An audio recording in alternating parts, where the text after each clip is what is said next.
Here we go again. So I was in the supermarket. So far, so good. And it's okay. I kind of wish there were more male cashiers. And they're all really nice and friendly for the most part. Sometimes they're a bit weird.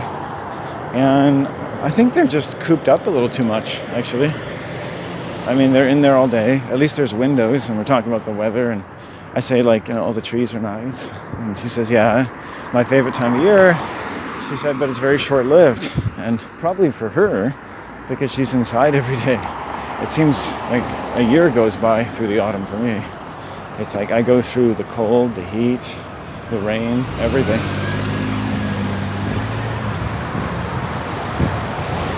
I kind of 75% live outside.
Just one police truck to mar the day.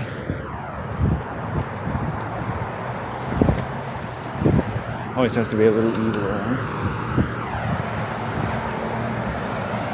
It's weird, it's true. Like, I think about the people who police these island towns, and they're probably worse than the people they're policing in most cases. And you get a very degenerate feeling about them.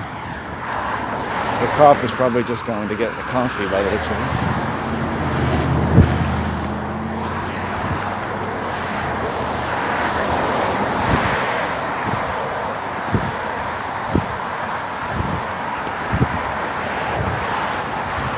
He starts his piece of shit day. Nothing brings my mood down like armed felons driving around with the flag of the Queen and country to protect them. Cowards draped in the flag and in the powers of Crown Council. Just let these people go.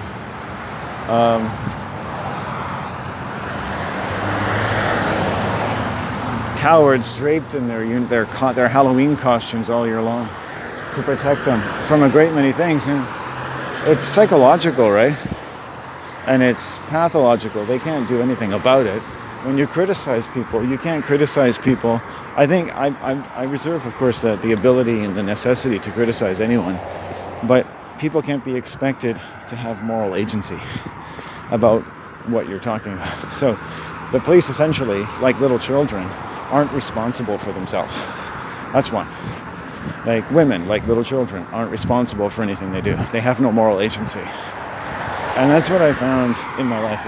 You say, well, that's rude. It's just one of those things that cuts a fine line. Like women and police and army personnel and many other types of psychopaths and sociopaths, male and female, of every race in the world, have no ability to be accountable for themselves. It's just not a part of their brain that's ever really developed, right? And it makes them better at whatever the fuck they think they're doing. That's all. And we put up with it. They put up with it. We put up with each other.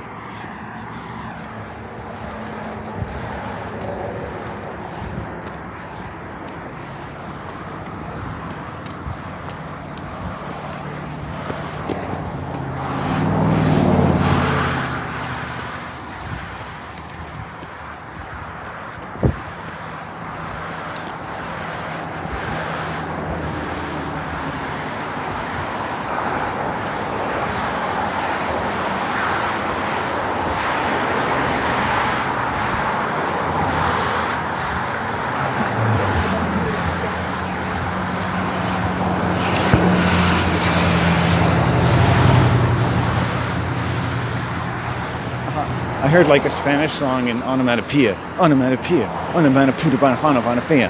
Onomatopoeia.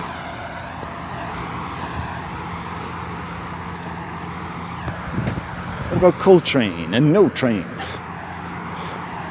What about the Chuck Wagon? And the Midnight Express?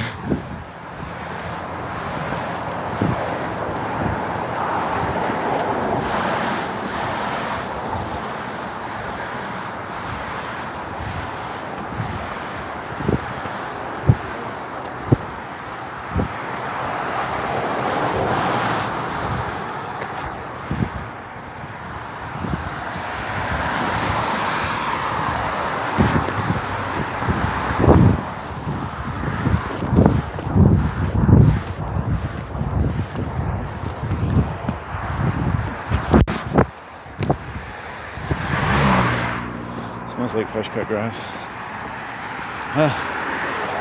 So we'll hit the Pot Star, get some pre-rolled.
Hi. Hey, how's it going? Good. I just noticed there's a huge empty space beside you guys. Yeah. It's been empty forever. I guess so, eh? Yeah. When we first opened, about a month after we opened, which was March of 2020. Oh, So really? February of 2020. Oh, neat. So just before COVID, they opened a little bit after us. Wow. They opened a gym. Well, that, okay, But then yeah. COVID happened, so Oh, that was it, yeah. gym is no longer. Yeah. Well, that puts a pin in just exactly when you guys opened, doesn't it? Yeah. February 2020. That's Yeah. quite an historical moment. Right. Yeah. And then also just going into legalized marijuana too. Yeah. It's a lot for some of us all at once. Yeah, it has been for sure. It's crazy, but we're still here. I'm still thriving, so That's good. I'm very blessed. Well, I'm happy to spend some money here. Every time I come in here, I see these, and I have no need for them, but they look pretty impressive. These They're pre-roll cool, hey? Yeah, I'm sure people make good use of that, eh? We had a bunch of them, and then within like less than a week, all of them sold except for that last one guy. Oh, so you're waiting for that one. It's a display model. Yeah, but they're just fun papers. They just look fun. Yeah, that's There's literally no point to it other than looking different. I like it. And I've been smoking a little bit more and enjoying smoking if you have some of those Mandarin cookies. Yeah. Yeah, I really like those. Nice and strong, and it's like a happy chill. Yeah, sativa chill. Yeah, I like that. I haven't smoked sativa in a long time, so that's been a really good product for me. You guys said that would be good, so it was. I'm so glad to hear it. Yeah. Anything else for you today? I think that I'm good. I will come back in soon to get another ounce of something or other. While I'm here, though, I think I'd like to try something besides. Now that I'm smoking more sativa, is there something at that level, like an ounce, that would be a nice like sativa to get? Do I have to do something here? Oh no. Okay. No, we're good. I think it waited too long. Okay, so I'll just show you on here instead of me like blurring shit out to you. Oh, right. Okay, so what's sativa? So I really like the bandwagons. Those ones are good. The one that I would probably recommend for you would be the sour cookies. It's just like slightly higher THC. It's organic. So that one, or ultra sour. That is a fucking zingy pod if there ever was one. It's super uplifting. Ultra sour is just like a get up and go weed. Yeah. So those would be my 2 recommendations right now. On Thursday, we are getting one called Lemon Margie, which is also really good. What's amazing about it is Big O Bag of Buds does the Ultra Sour and does Lemon Margie. And their whole shtick is it's actually like big buds. Because they just put all of their product into the ounces instead of what some companies do is they put their bottom bud into the ounces and make their top colas into their 8s. Just because the 8s they can charge a little bit more money and it looks a little bit nicer and blah blah blah. Whereas if you're buying for quantity, you don't necessarily care about the buds. But this company does have really good big fresh buds, which is nice. First thing I thought when I was buying ounces at the time was that I wouldn't always get the same quality you'd get in an 8th. You expected that almost, but I was really impressed when I started buying from here. There was no. It's not bad, eh? Yeah, when the stores first opened, it was all new. I came in and thought, well, I don't want to buy, an 8th every few days. That was the kind of hurdle I had to come over. Just like, and it was nice to figure that out. At first, I wasn't sure because you're spending a lot of money, and but then all those fears went away. So. Yeah, it's good. It used to be really shitty, to be honest. Like when the industry first opened, it was not very good, but they've made leaps and bounds to make it that much better. Yeah, I was really happy with that. Good. Yeah, because when stuff closed down around here, I was going to Vancouver to buy weed, which was cool. Found a really nice place in downtown Vancouver, kind of up just a door in a wall. Yeah. Across from actually Cannabis Culture. Which if you're ever in the area, you may have known that. Yeah, so basically, maybe a lot of people know about it, and they just go across the street, and I did. The guys are nice in there. Yeah. Now I don't have to travel with Vancouver, but I like going there. That was fun. They're good guys, and they have the doorman and everything. And oh wow. Probably not anymore. Hey, I don't think they would be around. I haven't been there in a few months, but they were there. Well, before I started coming here, which was like 6 months ago. Yeah, but. Yeah, a little costly. What was neat is that it was a good price, but I was very happy to find something local. I wasn't even expecting that. I had no idea what to expect when changed over. Like I just assume, I just don't assume. You can kind of charge what you want for marijuana in a way. I mean, it's a high demand industry. Not sort of. Yeah, to a degree, because what happens is how the industry works is there's people like you and me who grow the products, right? Yeah. Not necessarily unique, it costs millions of dollars, Right. There's humans that grow it, that are making bank doing it. They sell to the BC government. Yeah. BC government then sells to us. Where it becomes a weird loophole is one, competition, so you can't necessarily always charge what you want because it's the same product, but by different people and different experiences. So our prices are reflective of one, the product, two, what we give back to the customers in knowledge and experience and all that kind of stuff. Oh, good. Yeah, I like that. But where it kind of gets fucked up is the BC government. They are cheaper than us, but they're cheaper than us because they don't have to pay anything. Oh, yeah. Because when they buy it from the licensed producers, they just put it right onto their shelves. When they sell it to us, because they buy it from the licensed producers, jack up the price, and then sell it to us, for us to then sell to you guys. Plus taxes on top of that. Exactly, so it's a bunch of kind of garbage shit. So they're working with absolutely no margins because they can. Because they're still making money off of all of the retailers and and the taxes coming from it. So we get a lot of people that come in and they're like, how come I can buy it like $3 cheaper down the road? Well, because it's the government and they're collecting a fuck ton of money, so they don't have to charge more at their store. Well, like I said, the prices I found were comparable, if not better, than the black market store I was going to, who probably had very competitive prices since they had cornered the market in that area. Every, as my relatives would say, Tom, Dick, and Harry coming off the street. I didn't, I respect them for whatever they wanted to charge. I was just happy to have some weed, right? I've gotten used to smoking the last 4 years, and it's like I walk a lot, and I really want my marijuana. So I found the prices quite fine, and combined with the service. So but it's neat to learn more about that because every store is not the same. Well, we're all owned by different people. So there's the BC government stores, and the BC government stores spot themselves in every single fucking town. How do you know the difference between the two? Much like liquor, you know how it says BC liquor? It says BC Cannabis. Oh. BC Cannabis stores are the government stores. Oh, okay. If it's any name other than BC Cannabis, it's a private store. Okay. So, yeah, there's a lot of private stores around too, which is really awesome. We do sell similar products, but the BC government, they have over like 3,000 different SKUs to pick from. So all stores are going to sell slightly different stuff.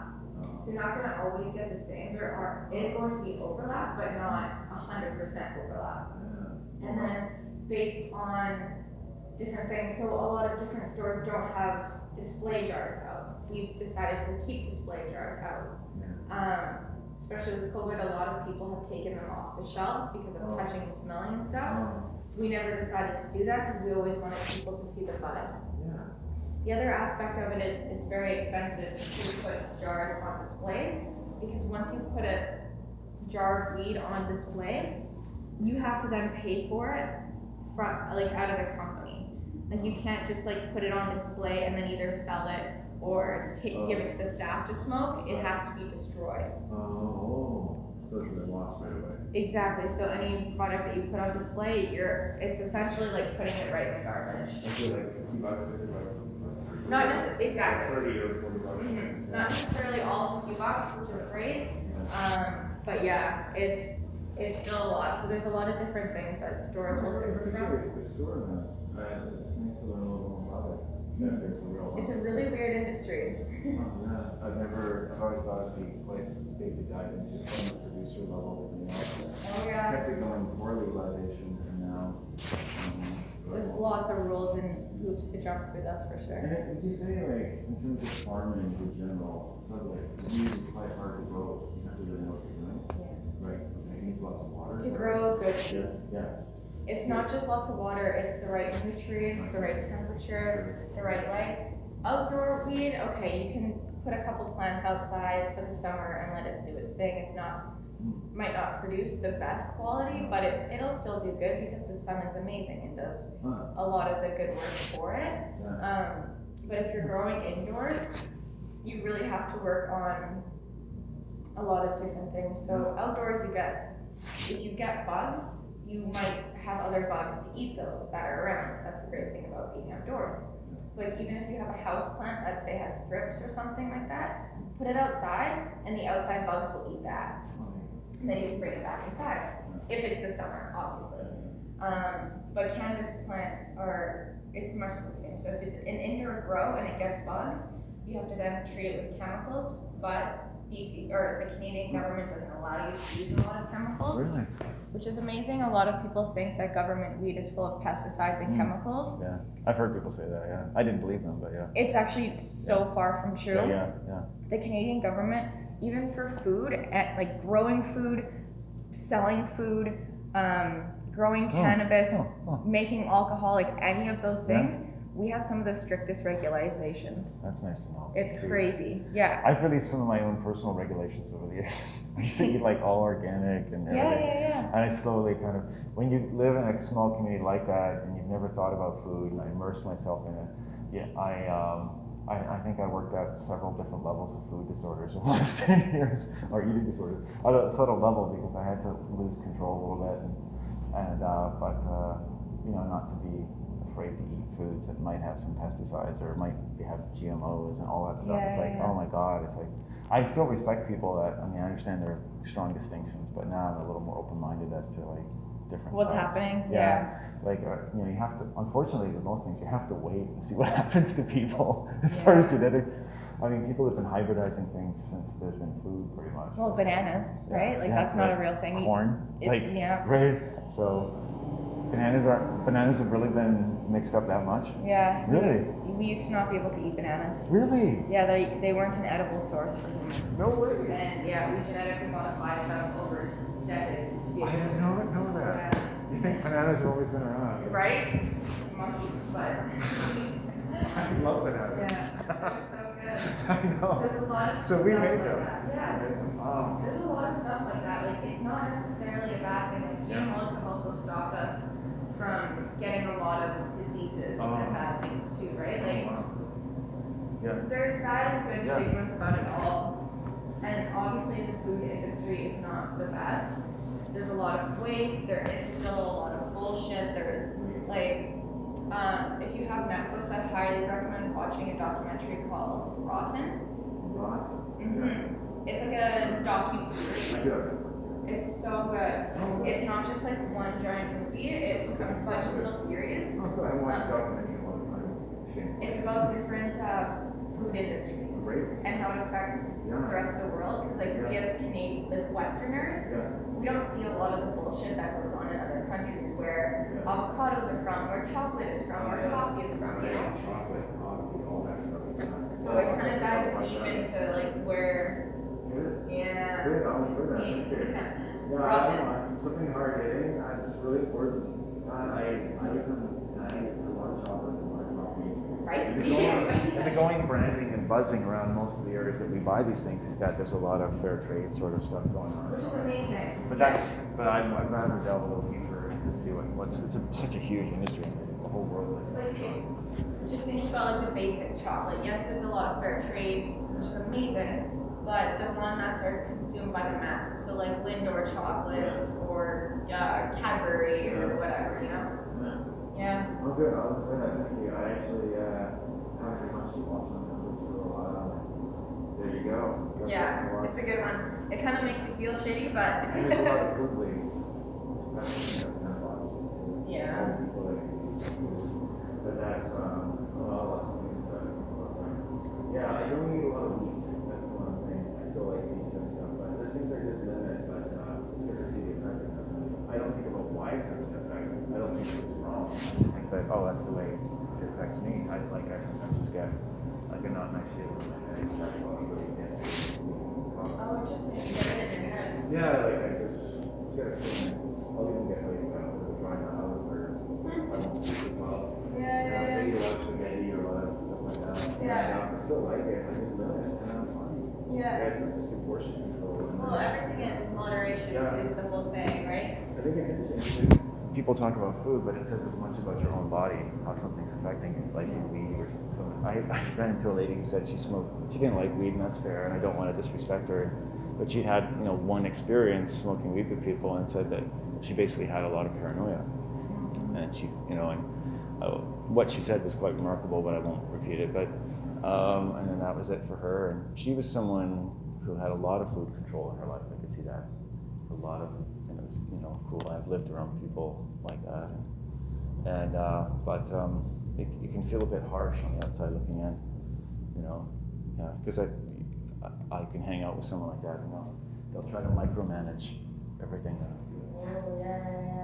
Oh, yeah, it's not good enough that they're doing it. You have to participate in it too. Yeah, a little bit like that. So kind of reflection on myself a little bit. It was a neat experience because around the time I was 25 or whatever, I had no idea about choosing food at all. I just thought that. Yeah. And then I lived around hippies and stuff for like 7 years. And it was like, you have these beautiful vegan chocolate pies with steamed nettles. Or I went and ate with some Krishnas once, and I knew this guy that was a cook for Hare Krishnas. Amazing vegan food. I'm not even sure if it's vegan. I think it's vegetarian because they eat butter and stuff like that. But it was really good. Cool. But you get to listen to Hare Krishnas all night. And they're really intellectual people, really intense, like the ones that are into it. I wouldn't want to do it myself. It's very intense. No, but their beliefs, their religious beliefs about Krishna. Oh, yeah. That went with it. It was kind of nice dinner conversation in a way. It's nice to learn about different people's ideas and theories. Like even if it's not supportive of your own personal journey, it's still interesting to learn about because the sheer hunger to explain things. Yeah. Humans can think of things in such terms. Different ways. Like there's so many ideas to think about human existence. It's nuts. Yes, you have to be honest about what it is you really need, I guess. I prefer to kind of do my own thing now. But I like having looked at different religions. It's amazing, from the largest scale to the smallest scale, of groups of people in general, like George Carlin sort of indicated sometimes when he was talking. People do kind of become religious whenever they're in groups, in some sense, depending on what frame you frame it in the sense that they reveal that they're looking for things as a group that you may not always see as an individual. Like someone at a rock concert, or people looking for excitement, or seeing people crying in an evangelical, and saying, wow, I mean, the emotions are real, the needs are real, my own feelings are real, but that how we happen upon different ways of framing that in our minds fascinates me. Yeah. Within groups. Within groups or just across groups and so. Cool. How we act as groups. Yeah. Group psychology is almost, you don't have to see it, it's completely separate from individual psychology. Yeah. So that groups can do things as a group that no individual would ever do. Yeah. Which what some people have said, right? And I thought, Yeah. that really got me thinking. When you get that's how cults start, right? Yeah, when you get also not to go as bad, but like that's how the cult started, like our full sheet mentality. Yeah. You see a bunch of people doing the same thing. It's not necessarily that you have to follow them, but you feel the energy, you're part of that community is driving you to do something. It feels good. Yeah. It feels good to them, or it feels good to someone in it. And fascinating. They want to do some good, and people have studied. Like a lot of times, what comes down to it is every group in the world of humans wants to do good. The two biggest things humans want to do is serve God or their God or humanity or both. And the only corrupting influence they found is the provenance of one's membership in these groups in terms of what's happened up into your life at that point before you, and what are you really needing in terms of your often infant development, adolescent development, and then the question of what humans do need. In the modern world, we've kind of become more liberal, and now evolutionary psychologists are saying you don't even need parents. Anyone can be your parents. That's their theory, right? Whereas some cultures are it's all about the family. The Inuit treat their children like little gods. Yeah. A lot of cultures do. Yeah. So family structures and stuff like that. So cults have a lot to do with families. Yeah. And I've been in and out of a few in my life, so I've had time to think about it. In and out of cults? Well, some, not really weird ones, where they're waiting for the comment to come or anything, but it's amazing. Another time we could chat. Different groups that I've been a part of for various reasons that have helped me understand those theories that I was telling you about how they work. And one, because I just happened to get into it because it looked nice and I'm doing something good. Nothing too weird, right? Yeah. But weird things do happen, and I wanted to figure out why. And you have to be willing to look at humanity and look at yourself really honestly. That's what I found, and it's humbling. It's humbling. But we need to talk more about that kind of stuff sometime. Sorry? It'd be nice to talk more about that stuff sometime. Yeah, that's really whatever. Cool. It's very fascinating. Broad subject, yeah. Yeah. Holy shit, that's a lot to fucking I'm sorry. I do a lot of... Don't apologize. I'm into it. I like it. I do a lot of writing on the subject, so I have a kind of a dense sort of... But that's awesome. I'm pretty sure you're interested. That's cool. Thanks for your help. Yes, of course. I'll see you later. Right. Have a great day. Yeah, see ya.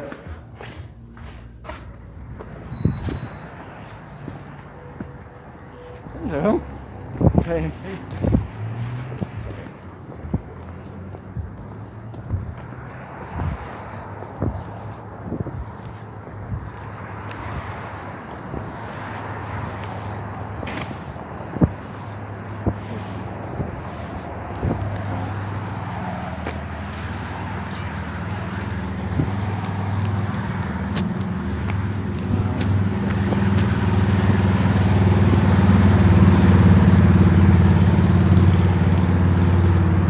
Wow. Okay. Sorry.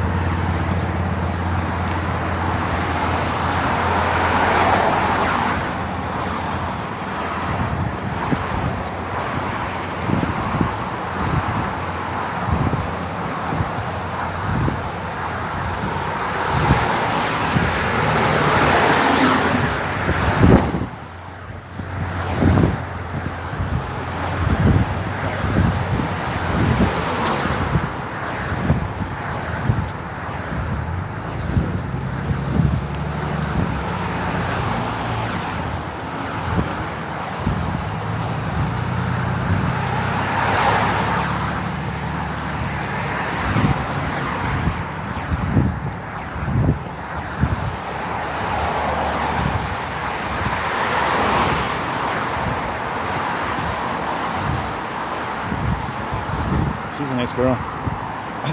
Why did I get talking about that?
sounded like an intelligent conversation with a woman.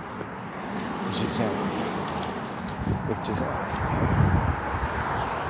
She seemed really, I think she was a little stoned today, so it was easier to talk to her. I was dropping the F-bomb now and then, so I thought, oh, okay, you can talk some. Yeah.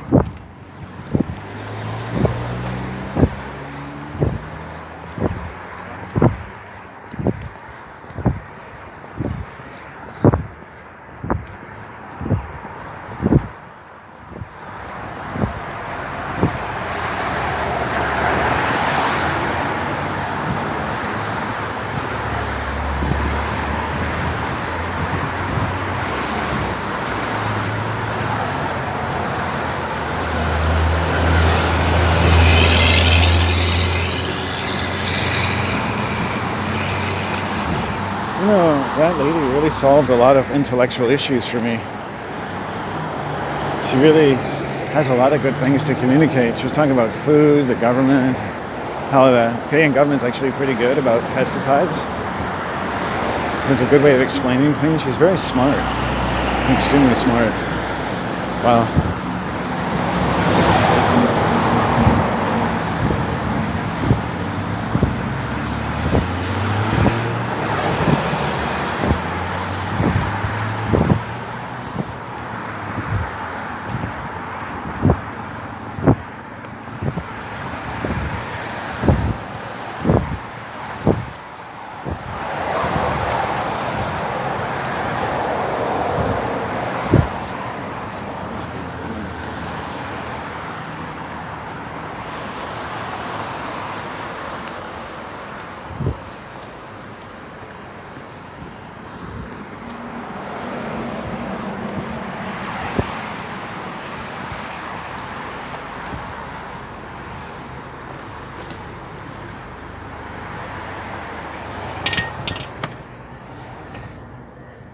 Hello.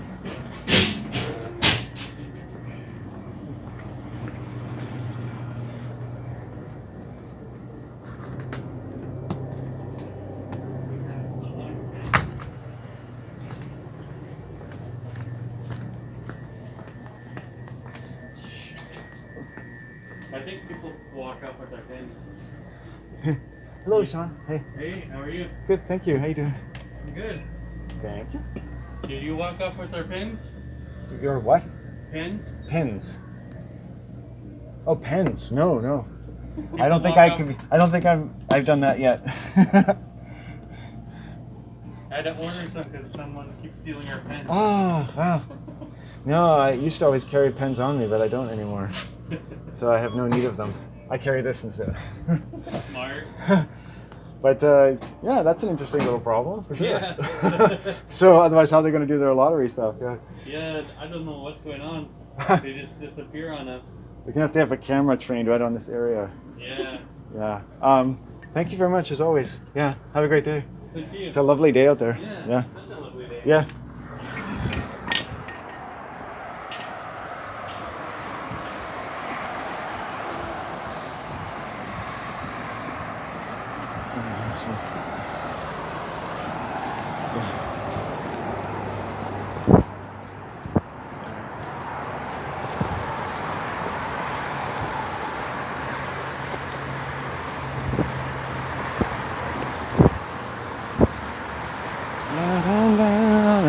Dun, dun, dun. La, dun, dun, dun, dun, dun, dun. Hey. Yeah, I swear she was. La, dun, dun, dun, dun, dun, dun. Hey, dun, dun, dun, dun, dun, dun. What was I talking about to that girl? I don't know. That's the thing. Like, I started getting emotional. I could feel it in my heart. Like, what is that energy? I think that's sincerity, right? It's just sincerity. I think I'm talking about something personal.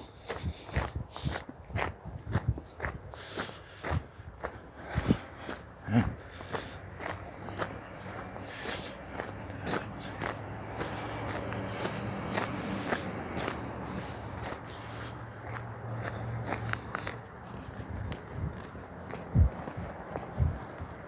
It's basically a subject going forever, right? She's an intelligent woman.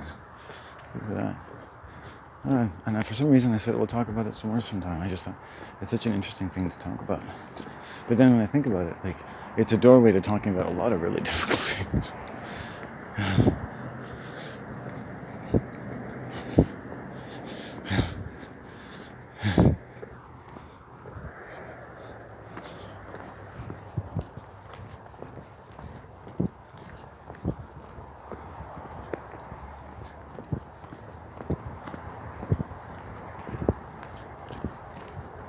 Boy, in the shade, it's really cold.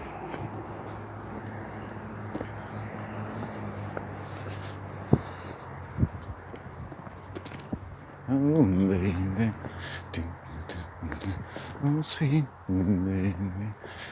Yeah. Oof. Oof.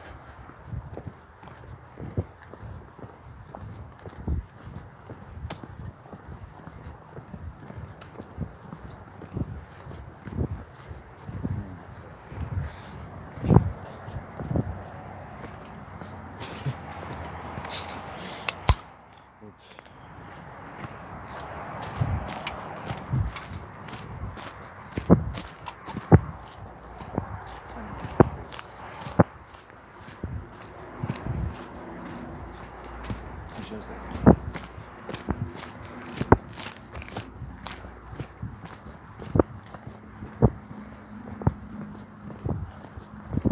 I think this will be a good day.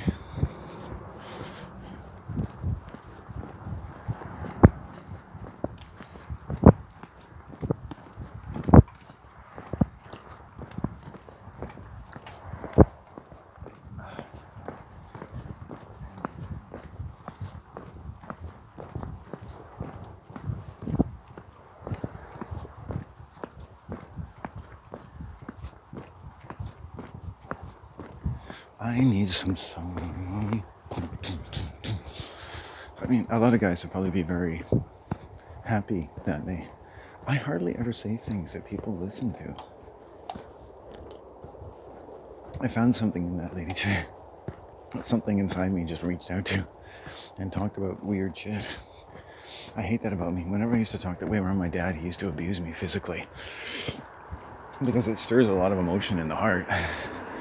My dad didn't like that. At that point, you just sort of like...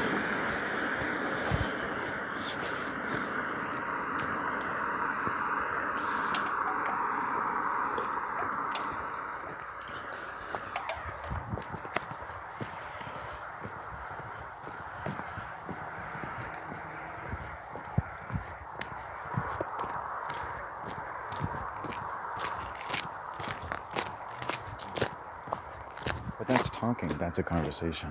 Just...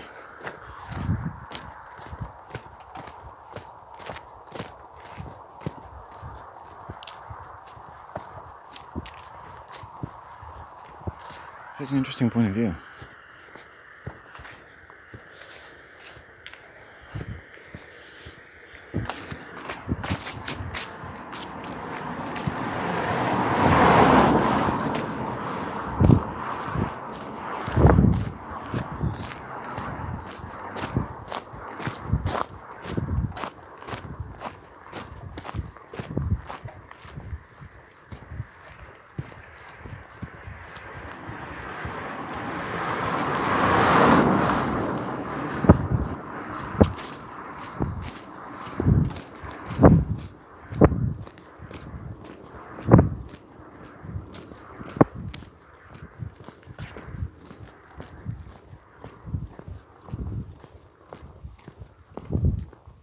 She's got nice birthing hips.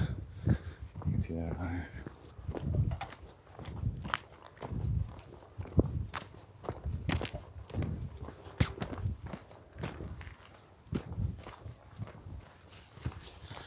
I think she has bigger arms than I have.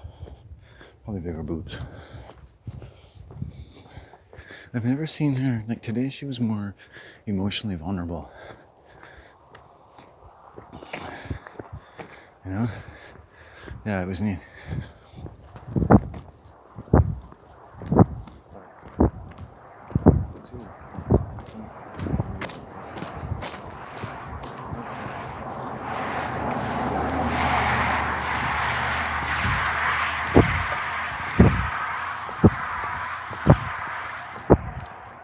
finding the right environment to have certain conversations.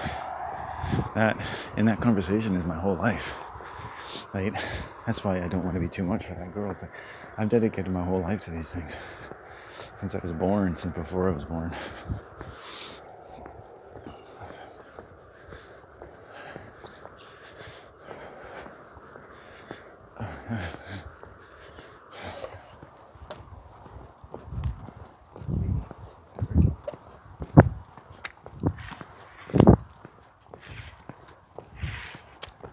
God, I wonder what that sound was.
I think some of the things I said to her made me sound probably a lot more experienced or intelligent than I am.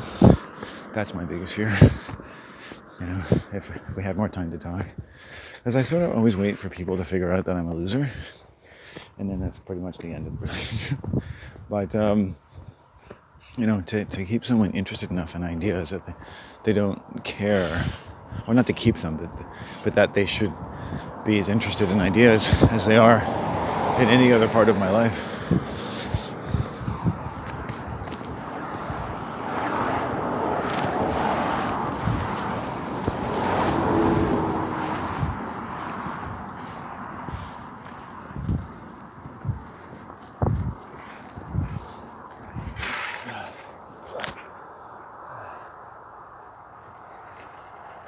Morning.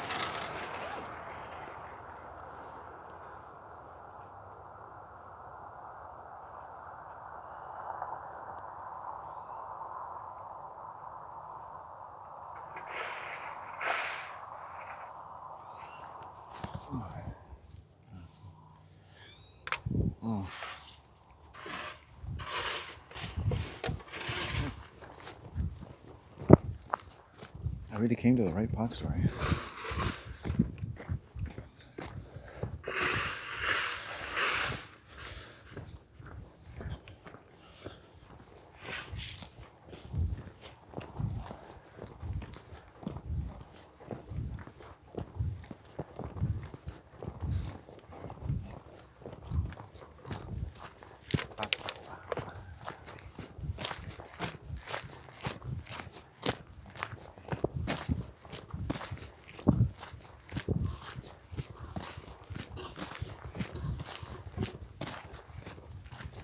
Heidi.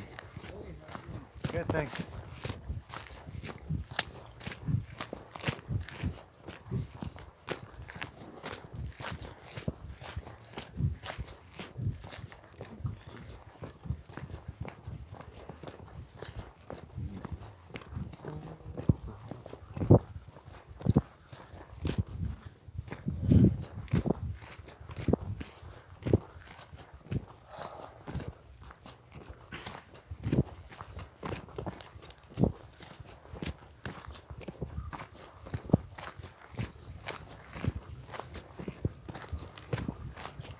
The crows. So crow today, and what? I think it was a nicer. Crow is kind of the harder medicine. What's the other medicine?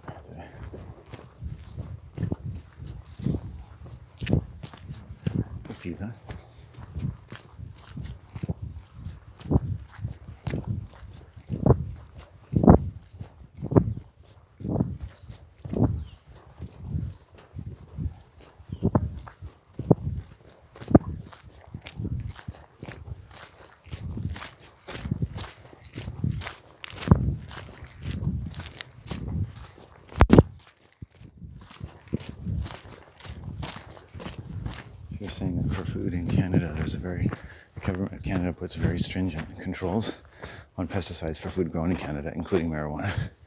But she was also able to be critical of the government and say that they pretty much have 3,000 SKUs. I don't totally know what that means, but I think it means 3,000 types of things that they can sell for money or services, and types of products, whatever, services, and that they can make money from everyone, including the growers, and then people like this person's, where they sell.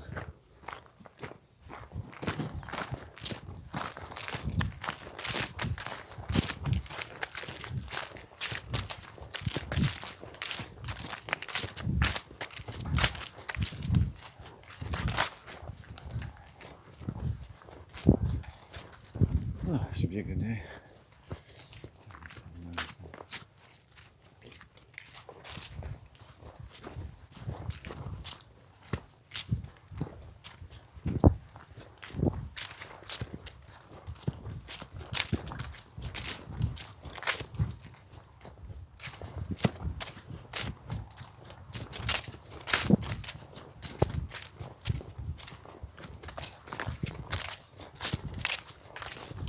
She's a very smart girl, man, very smart. And I sort of touched a vulnerability in her today. I don't feel good about that. Just talking about things. You see how like ideas have power? And my lips keep moving and I'm finishing an idea essentially. Now I'm talking in paragraphs. I told my mom, it's like sometimes people find a lot to take in. I'm a not so professional communicator.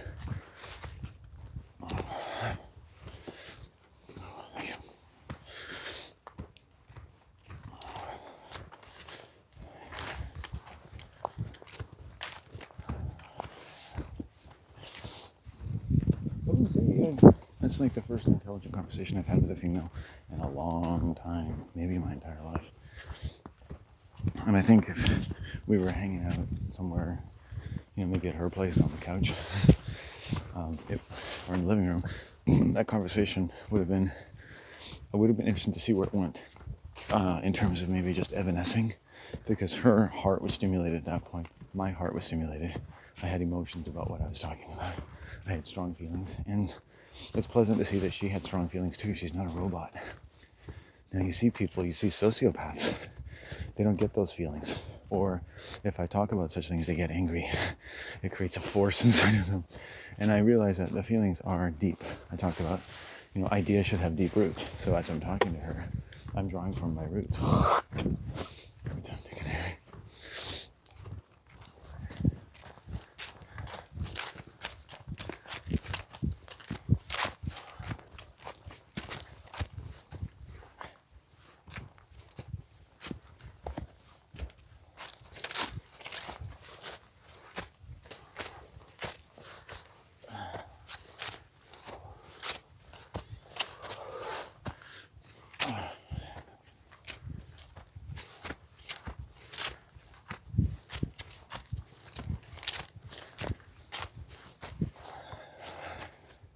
I'd like to give speeches to lots of people like, I'm Himmler, and now is the time to grasp the meaning of the superior race and to find everyone who has a hair lip and commend them for their good fortune. And you're waiting for that shoe to drop. And we should take the people who are Jewish, and we should respect them also. And we should take the people who are black and favor them with our respect and honor at all times. And for the Asian people, well, who needs to do anything for you? There's so many of you. Keep enjoying their wonderful cultural fruits and wisdom, some of which are not so reputable Chinese and acupuncture doctors and the like, because there's a lot of Asian people and they're not all nice, but most of them are. And when they are, they're some of the best people in the world, especially the Japanese. Japanese are some of the nicest people. Japanese tourists, anytime.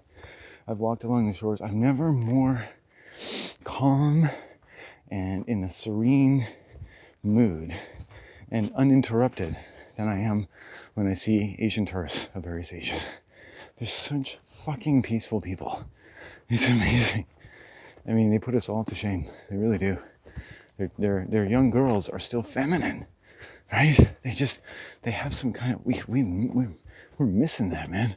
We've been low-jacked.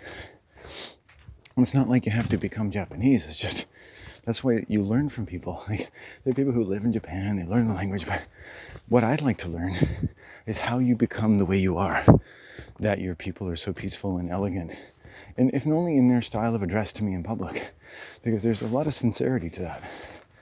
They're so self-possessed. They're not gushy, they're just pleasant. The way I strive to be.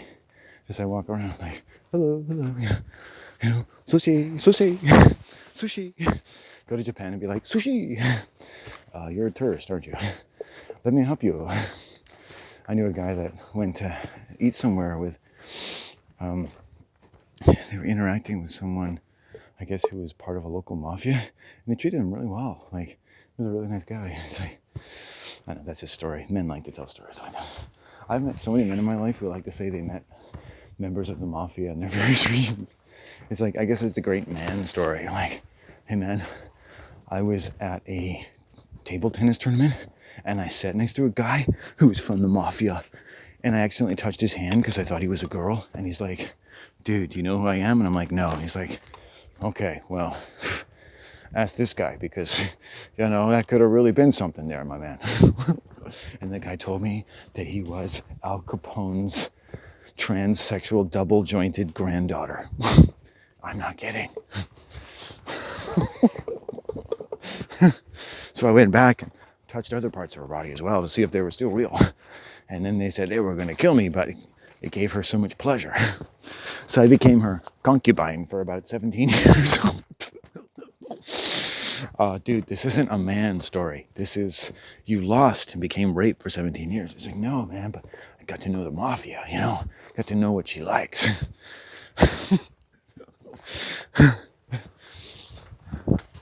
Mafia's not a person. Oh, I thought that was her name. Mafia currency. Filet. Fee. Think of that. Fee. Filet. What other word was I thinking about today? Music. It's like you sick. Mew. Sick. Muse. Ick. There's something not right about that word. I gotta take a crap.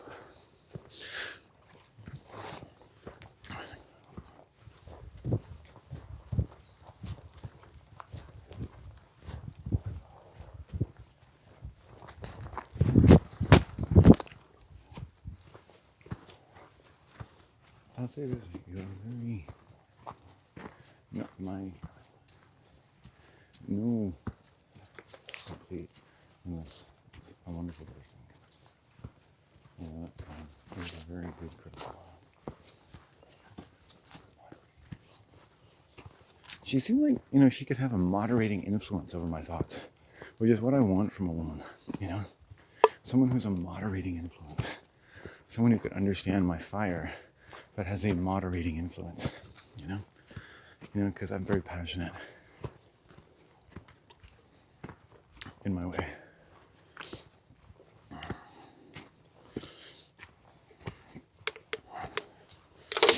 Because really I'm talking about my mom's family and how she got raped.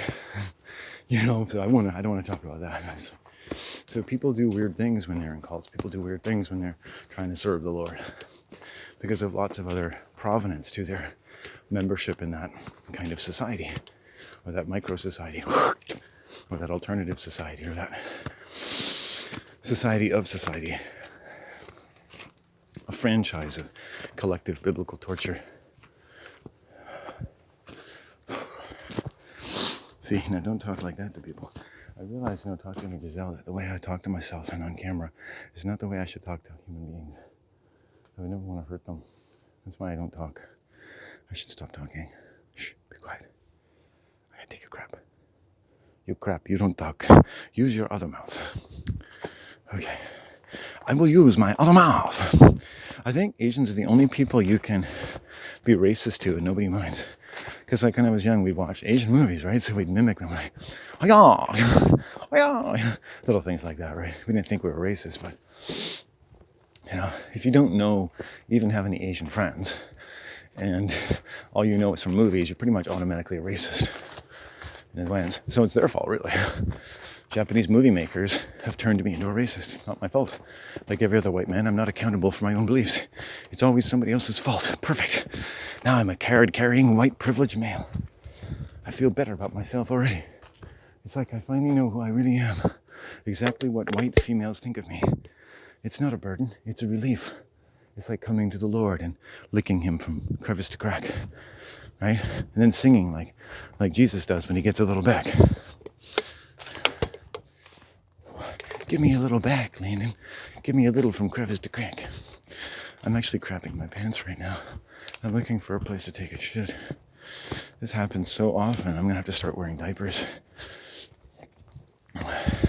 It comes on so suddenly, doctor, I don't know what to do.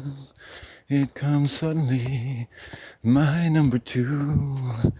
I don't know what I should do. What should I do when crap comes out my asshole? Should I stop and take down my pants and see?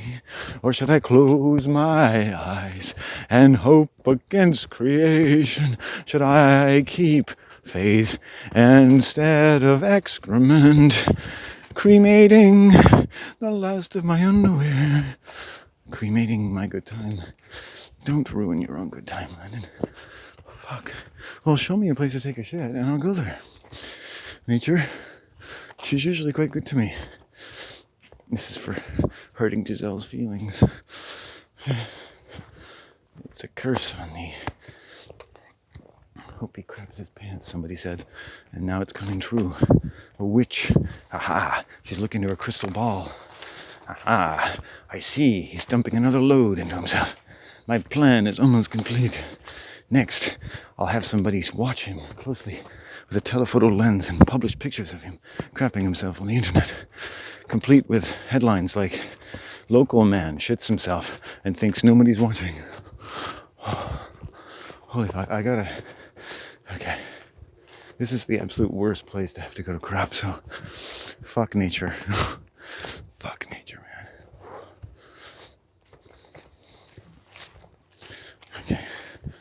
Okay. Just be patient. You can conditions becoming slightly more favorable.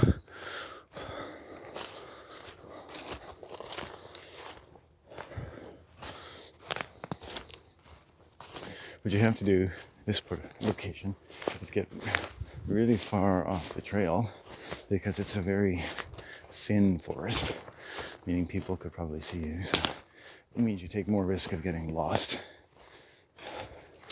You always got to look behind you and make a marker, like, okay, that fallen tree over there.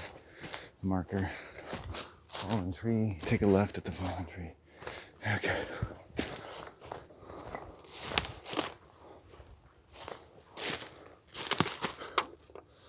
Mark 1, fallen tree.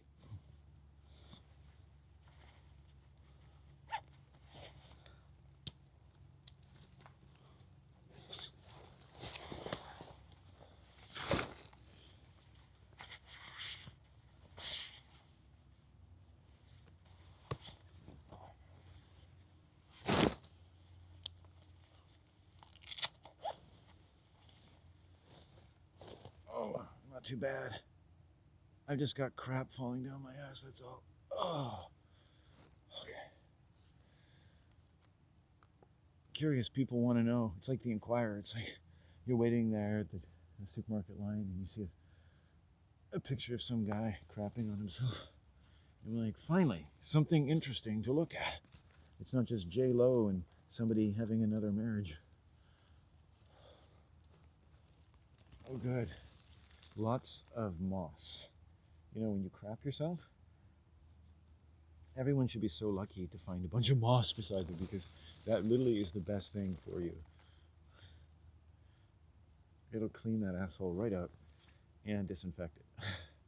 Then, just for posterity,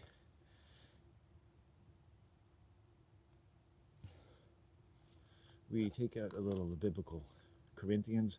I ask that when I am present, I may not be bold with the confidence with which I propose to be courageous against some who regard us as if walked according to the flesh. Oh my fucking Lord. Some scribe got a bonus that day. Maybe a boner.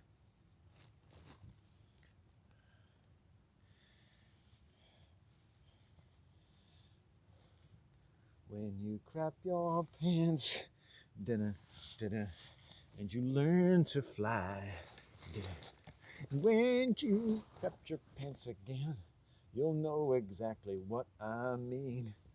Woo.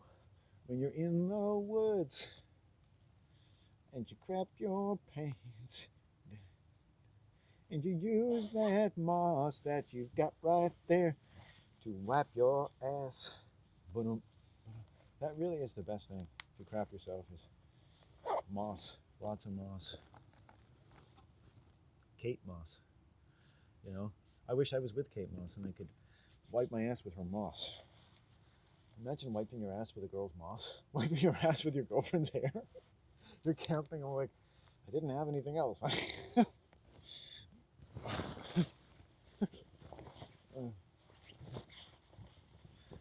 Well, sometimes I like to just make jokes about anything, and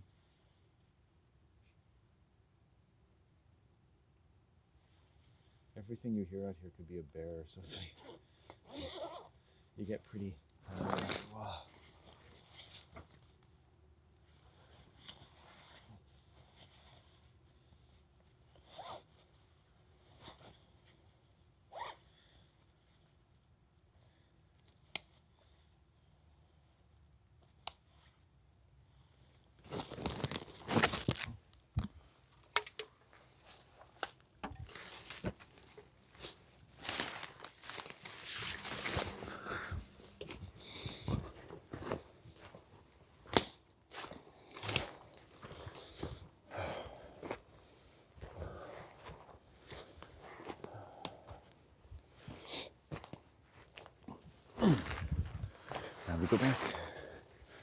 Now we go back, we take a left at the fallen tree. It's a marker.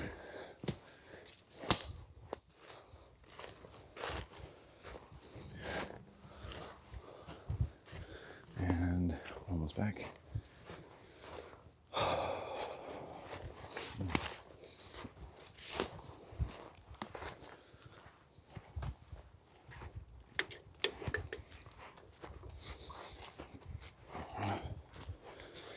Lovely, eh? The sun comes through, dun, dun, and it blows my mind. Dun, dun, dun, and I feel my cock like a boiled egg that wants to stick itself inside. I mean, come on, we have all this sex, rock music, porn.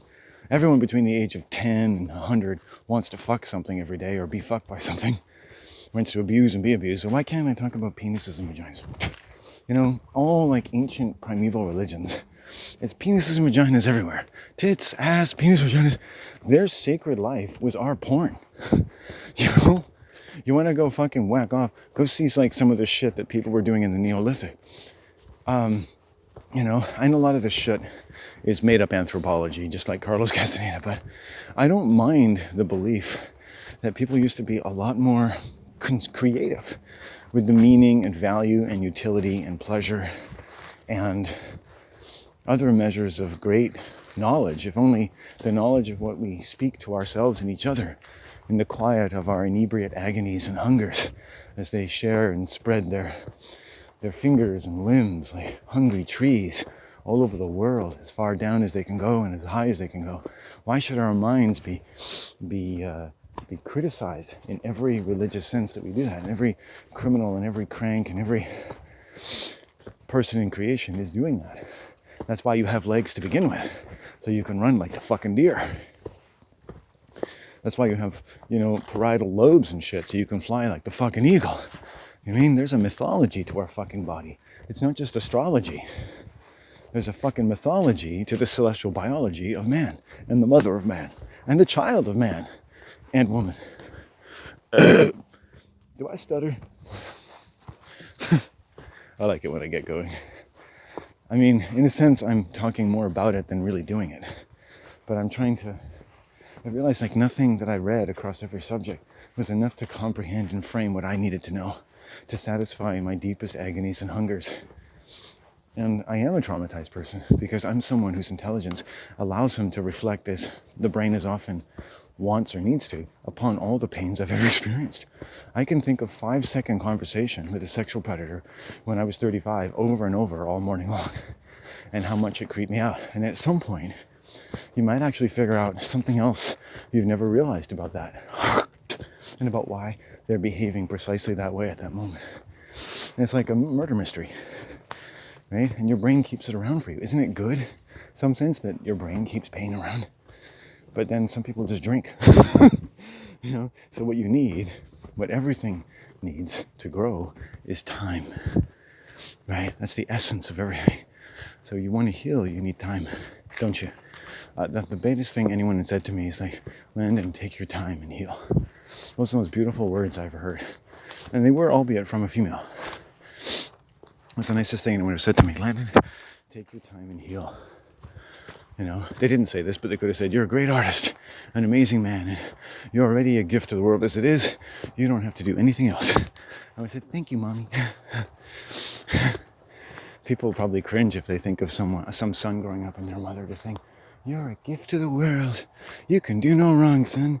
You're a gift, just who you are. And you think that's the worst way, in Western sense, to raise a responsible adult male. But why be so perverse about it? Well, the reason it's perverse is like living in a land of alcoholics and teaching your son not to drink. That would also be perverse, wouldn't it? Think about it. We don't have the mythology to support really loving our children as though a gift by birth. The only person who's a gift year after year is fucking Jesus. And you know what we fucking do to him 3 months after his fucking birth every year. You see what I mean? That's barbaric. Our mythology of self as a race in the Western world does not support brain development. You understand? We're curbing it every fucking way we can, like we're some sort of maniacal rough beast slouching toward Bethlehem waiting to be born. And we have to be whipped into shape every fucking day. And I think people have learned to feel proud that they're told to do and work within laws and suffer and slave the way they do. And when people tell me their philosophies and they're not rooted in anything else, as though those other roots have somehow deadened and died away, that saddens me because I have my own sadness. And you're not going to help, are you? You're pretty much washed up. You know, and I don't like that planet full of 1 billion washed up people. I'm not happy with that idea. And instead of saying I'm just a fucked up individual who has fucked up ideas, why don't just say I'm a caring person who doesn't like the fucking idea of everyone working so hard and being fucking washed up as far as the great range and heritage and richness of human mythology and celestial biology. That allows every fucking organ of your child's body to pump away with a purpose, not unlike that of every bear and screeching fucking hawk that ever coursed through creation. You know, strength, power, poetry. Where the fuck do you find that? On the football field?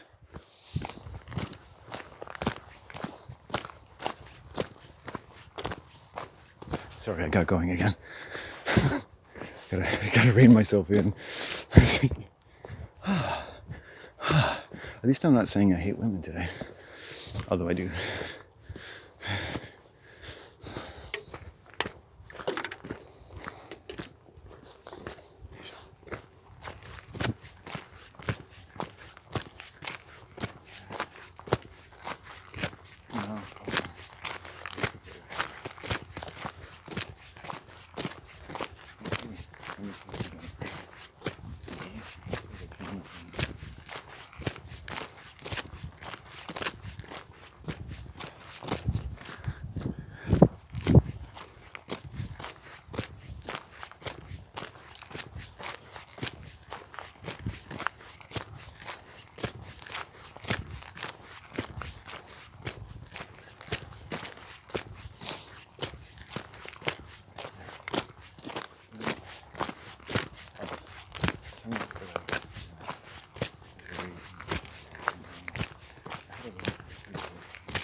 finally back in the sun. That was a good crap. I gotta say, that was craptastic. I did get a little bit on the back of my leg, but I managed to sit somewhere for some reason with huge gobs of this beautiful moss, and I just ripped off huge.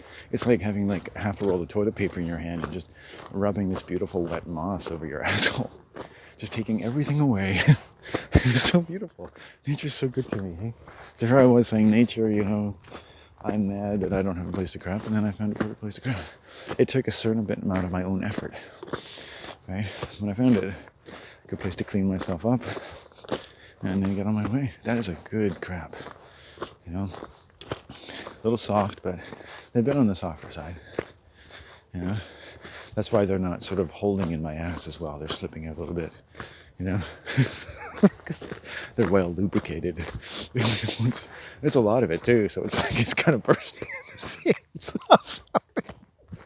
I mean, it's amazing I hold it as long as I do because, my body loves to crap. I mean, when it's ready to go, I've had times, like not here, but places I've walked where I had to wait like a quarter of a mile or more until I could crap somewhere. There was one time I was outside of high school. And they had fences there, and I just had to go. So I went down to this creek behind this tree and crapped and probably wiped my ass with the Holy Bible and left it. Hopefully no one found it. And I know children play around there and stuff, but not really right that area. But I felt a little bad, but fuck. I do the best I can, Nature's toilet. And I think if I'm always doing the best I can, and that, then, it'll be okay, right? So I prefer walking in remote areas in many respects because there's always somewhere to crap. I mean, one man cannot crap so much over the span of about, 50-mile area range that it's going to be a problem unless you're crapping into somebody's well or something. Sometimes I bury it, sometimes I don't. There's good reasons for both. There's something to be said for just letting it sit there and animals eat it, or there's so much going on in a forest floor that it actually disappears quite quickly quite often. Other times I've come back and it's just a week or two later, it's just a brown mush, and it'll go through the winter. But it's good for the forest, and it's just not good to get in our water and food supply. Right, so... Although I did meet a guy once who was using his own family's own excrement to fertilize.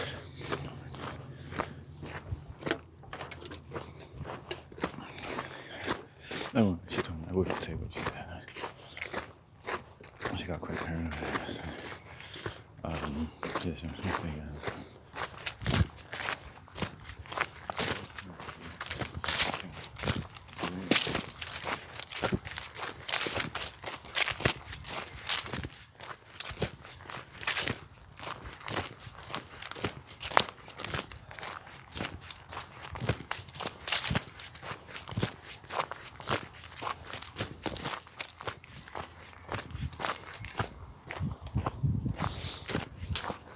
She was selling me this really nice sativa bud. She said that it had a lot of the buds intact or something. She said, I don't know enough about the physiology of the marijuana plant, but that it sounds good if someone says there's a lot of bud in there. Budding. I think someone's told me there's striations and different follici or follicles of things that contain some more key components of having a good high. So she was saying that this is the stuff that's I think in her words, fucking awesome. So I think I'm going to try it. Running out of my pink kush, heading into the winter, and thinking let's go for it. So she's a nice girl. Yeah.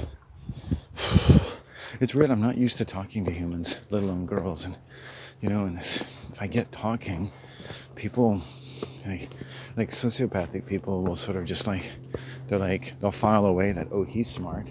And they'll bring it up now and then and say, well, you should write a book, and one day you should do this, and one day you're going to do that, because they can only see me in terms of what I might do in the future, because they don't care about whatever I've done up till now. Just that I'm so smart that I should do something. It's a strange perversion that they have of projecting anything good that might have been able to get through their filter system onto something that I might yet achieve, perhaps with their insistent, passive-aggressive way of talking about me when the subject of me is ever even remotely prominent, which it really isn't, except as a receptacle for who they need to be. And this goes to types of cult psychology, in terms of what people identify with and how it affects their behavior and how they see. Like this woman talked about a lens. Like sociopaths talk in a kind of demented way. When I offered my own opinion about something for the first time in like an hour, she said that it depended on what lens I was using. But it's like she's applying a very aggressive lens to every aspect of our interaction, right? But in a sense, presumably with good intentions, right? So-called. And I'm fielding this. I did all right, but it's given me a few days of really interesting introspection about myself and other people. Maybe not quite what she thought, but also just betraying the person. You know, they're selling you on some spiritual thing, so you should really like it. You shouldn't be disrespectful. You shouldn't criticize the way they're talking to you. They're connected to beautiful beings. You're lucky to just meet them, and all that shit. And the truth is somewhere in between, you know, and so that she can feel what she needs to feel about herself, and I can go and feel. And when someone's incorrect about me, then I, unfortunately, don't think that they're thinking very accurately about themselves in some respects, and they're not thinking accurately about me, which makes me wonder if I'm thinking accurately about myself. And so in a sense, that is achieved. You know, but at least it forces me to think about myself, and they kind of point out all your weaknesses. So sociopaths are good that way because they'll always point out your weaknesses. You know, unfortunately, that's all they're focused on, in combination with some cult usually, where they can help you and everyone else with their weaknesses. So you never really have to really acknowledge them or take note of why they're focused on them or what they really are, and how to kind of lay off and let me be someone who was born with all my weaknesses and been trying to do something about them for 50 years, just like fucking you. Right? I mean, it's really, they start focusing on like all of the tremendous complexity of the pressures of this world from womb to present, as though the weaknesses that you bear forth according to their perception or lens are somehow particularly unique to you and can be isolated from your environment and that of the common woes of mankind, for the purposes, if nothing else, of allowing you to be free and forward on the path. I mean, there's good and bad elements to that. And you need to consult with someone. You need to present a philosophy, a step-by-step thing. If you're going to enter into a therapeutic relationship with someone, you don't just come up to someone and start doing that, right? And so she doesn't know, and they don't know that I had the kind of mind to analyze what they're doing. And I use my self-esteem to protect myself, not to assert myself, right? My assertion of myself with sociopaths comes after I'm talked to them, you know? So if I can assert myself with my mom, or assert myself to Giselle, the way I did, at the risk of maybe upsetting her a little bit, she just became emotional, that's all.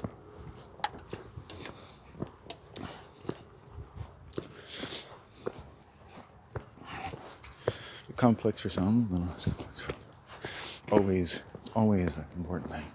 Well, I'm just being...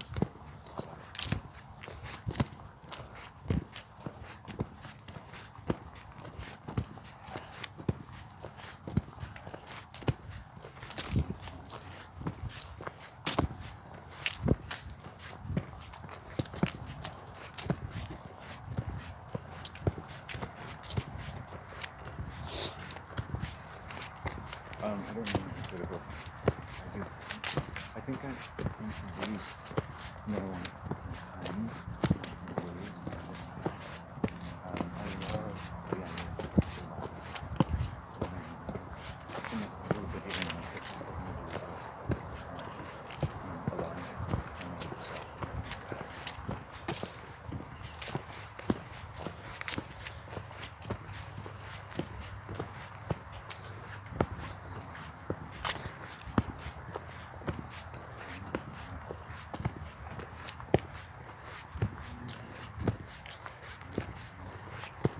Yeah, I really got to try when I talk to young women not to sexualize our interaction. It's very hard for me. There we go with the word hard again. It is hard for me. It's hard sometimes not to sexualize my interaction with young, attractive women. She's a very attractive woman. But it's like, I really try not to focus on that. You know, when she comes and stands beside me and we're looking at something, I can feel the curve of her hips. I can literally feel it as a man. I don't have to touch her. I feel it in my heart. I feel like, wow, you know, it's like, that's something. Is it sexual? Is it beautiful? Is it imminent? Is it eminent? What is it? It's just a physical response. It's maybe not. It's a very, very physical thing, right? It's not necessarily a physical attraction to reproducing with them. It's just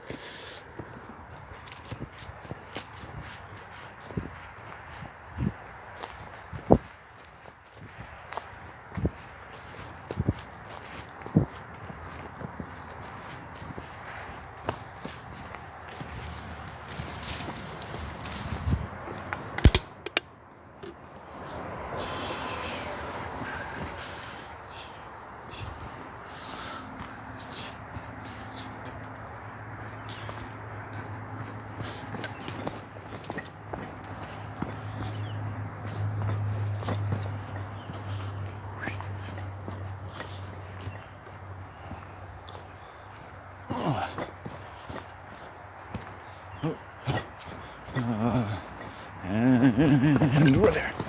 Okay.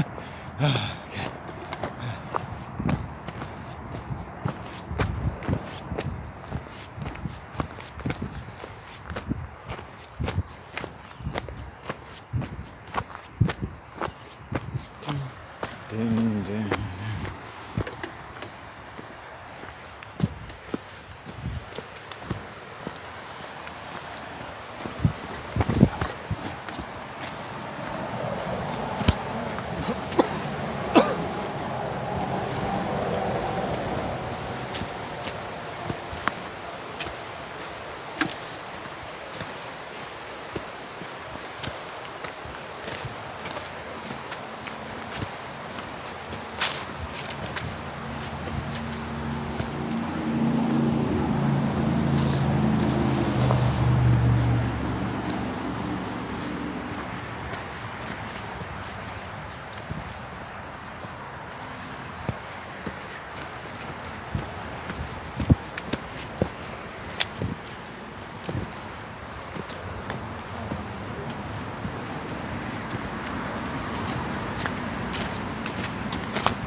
I'm quite capable of believing anything. That's the great. I'll tell you this.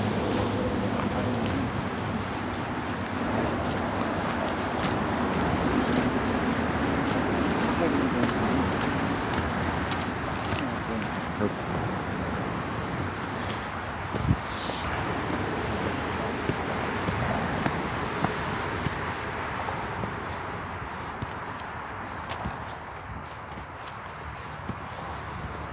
yeah, she's refreshing.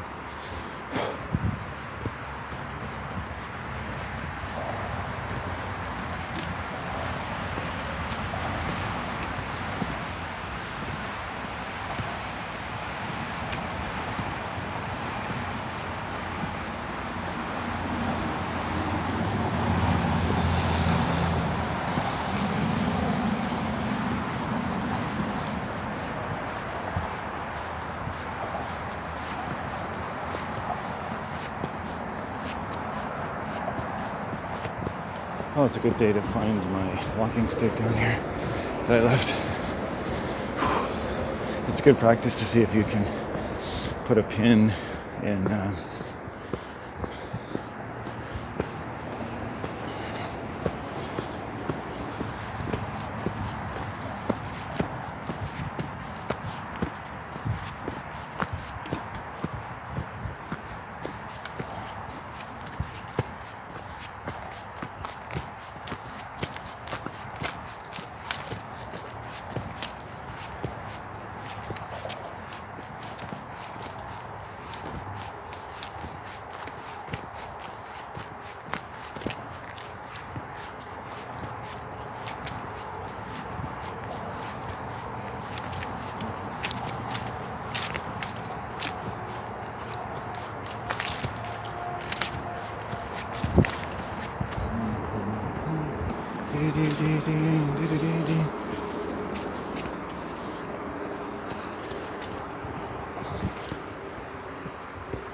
well,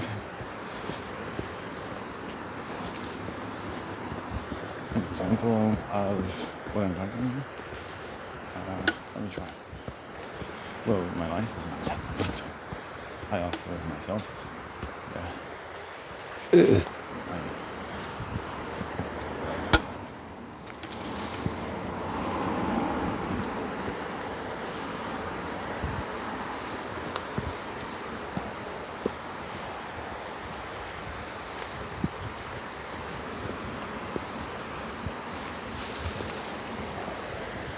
There we go.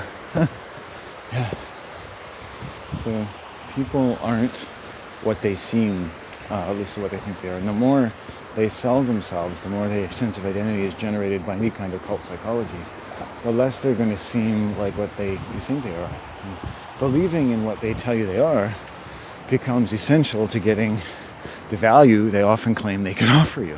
And so we're talking about human interactions that are begging, pleading, or coercing you into a suspension of disbelief in order to enjoy knowing them and what can come, so they claim, from connecting to them and their way of thinking. It's really quite provocative. Enough I would be a little bit concerned right off the bat that anyone's doing that who doesn't have any inclination to make it very clear why they feel they can do that. Unless they feel some very special connection with you and can demonstrate a sense of reciprocity, like they're doing this, now you get to say some things. When you're making something that refers to another person in any way, I can help you, you've got this, you're blind, you have emotional issues, everything, right? And you're making reference to them and something you can offer them. You're making reference to that. Let me say that again. You're making reference to somebody in some way, right? You owe it to them, right? To be able to say, you know what? You don't need to be making those references to me, okay? You don't even know me. I could stimulate the emotions and insecurities of any human being I meet. And probably we all do on a regular basis, right? To be fair. Because humans are provocative by nature. If I walk down the street and say, hey, whoa, that sun is so brilliant. It comprehends all of the labors for which we strive and those to which we have been commended by birth and destiny. And you might be like, whoa. I'm not sure whether that's a good thing or a bad thing. So, yeah. I mean, if you're anyone in the world who develops their thinking, you could obviously be provocative to someone on the bus with you at some point. You're gonna make someone emotional. You're gonna get emotional while you talk. Hopefully you do. It shows that you're emotionally invested in what you're talking about. But to a sociopath, once you become emotionally invested in what you're talking about, well, they think that's something they can help you with. Because now whether there's just what I call sociopaths is people who aren't as emotional, don't show their emotionality, or really they're in quite a considerable kind of shock that they'll probably never deal with. And they'll be in cults the rest of their lives. And you have to let them go. All of those people kind.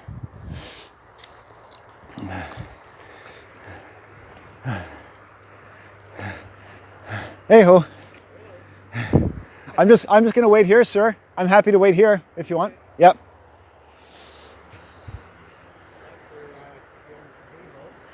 Yeah, no worries. You look like you're up to some kind of official business, maybe. Oh yeah. Oh, okay. Real official. We're surveying the land for a trail on Avenza maps. Oh yeah, that sounds extraordinary. Yeah, thank you for your help. Yeah. Yeah. Do you use Avenza? Have you tried it yet? Sorry, I have not. Yeah. But, okay. Yeah. Well, there's all trails. And a lot of people I've met have recommended things like that to me. I've just been terribly ignorant, and I just look at my 2 feet and hopefully I stay. But thank you so much. It must take an extraordinary work making maps. Oh, it's amazing. Yeah. Incredible. I've often thought it's extraordinary, and people like that I've met have extraordinary minds to do that. Yeah. So. And it's not only maps, but it's landmarks. Oh yeah, really. Oh great. I'll go with a hike with you guys anytime. Yeah. Sounds good. Yeah. Stay safe. Good luck with your work. Are you from around here? I've kind of been around here lately in that I've hiked out from Parksville and started walking here quite a bit. Oh yeah. and lived in the area for about 12 years. So, Oh, nice. yeah.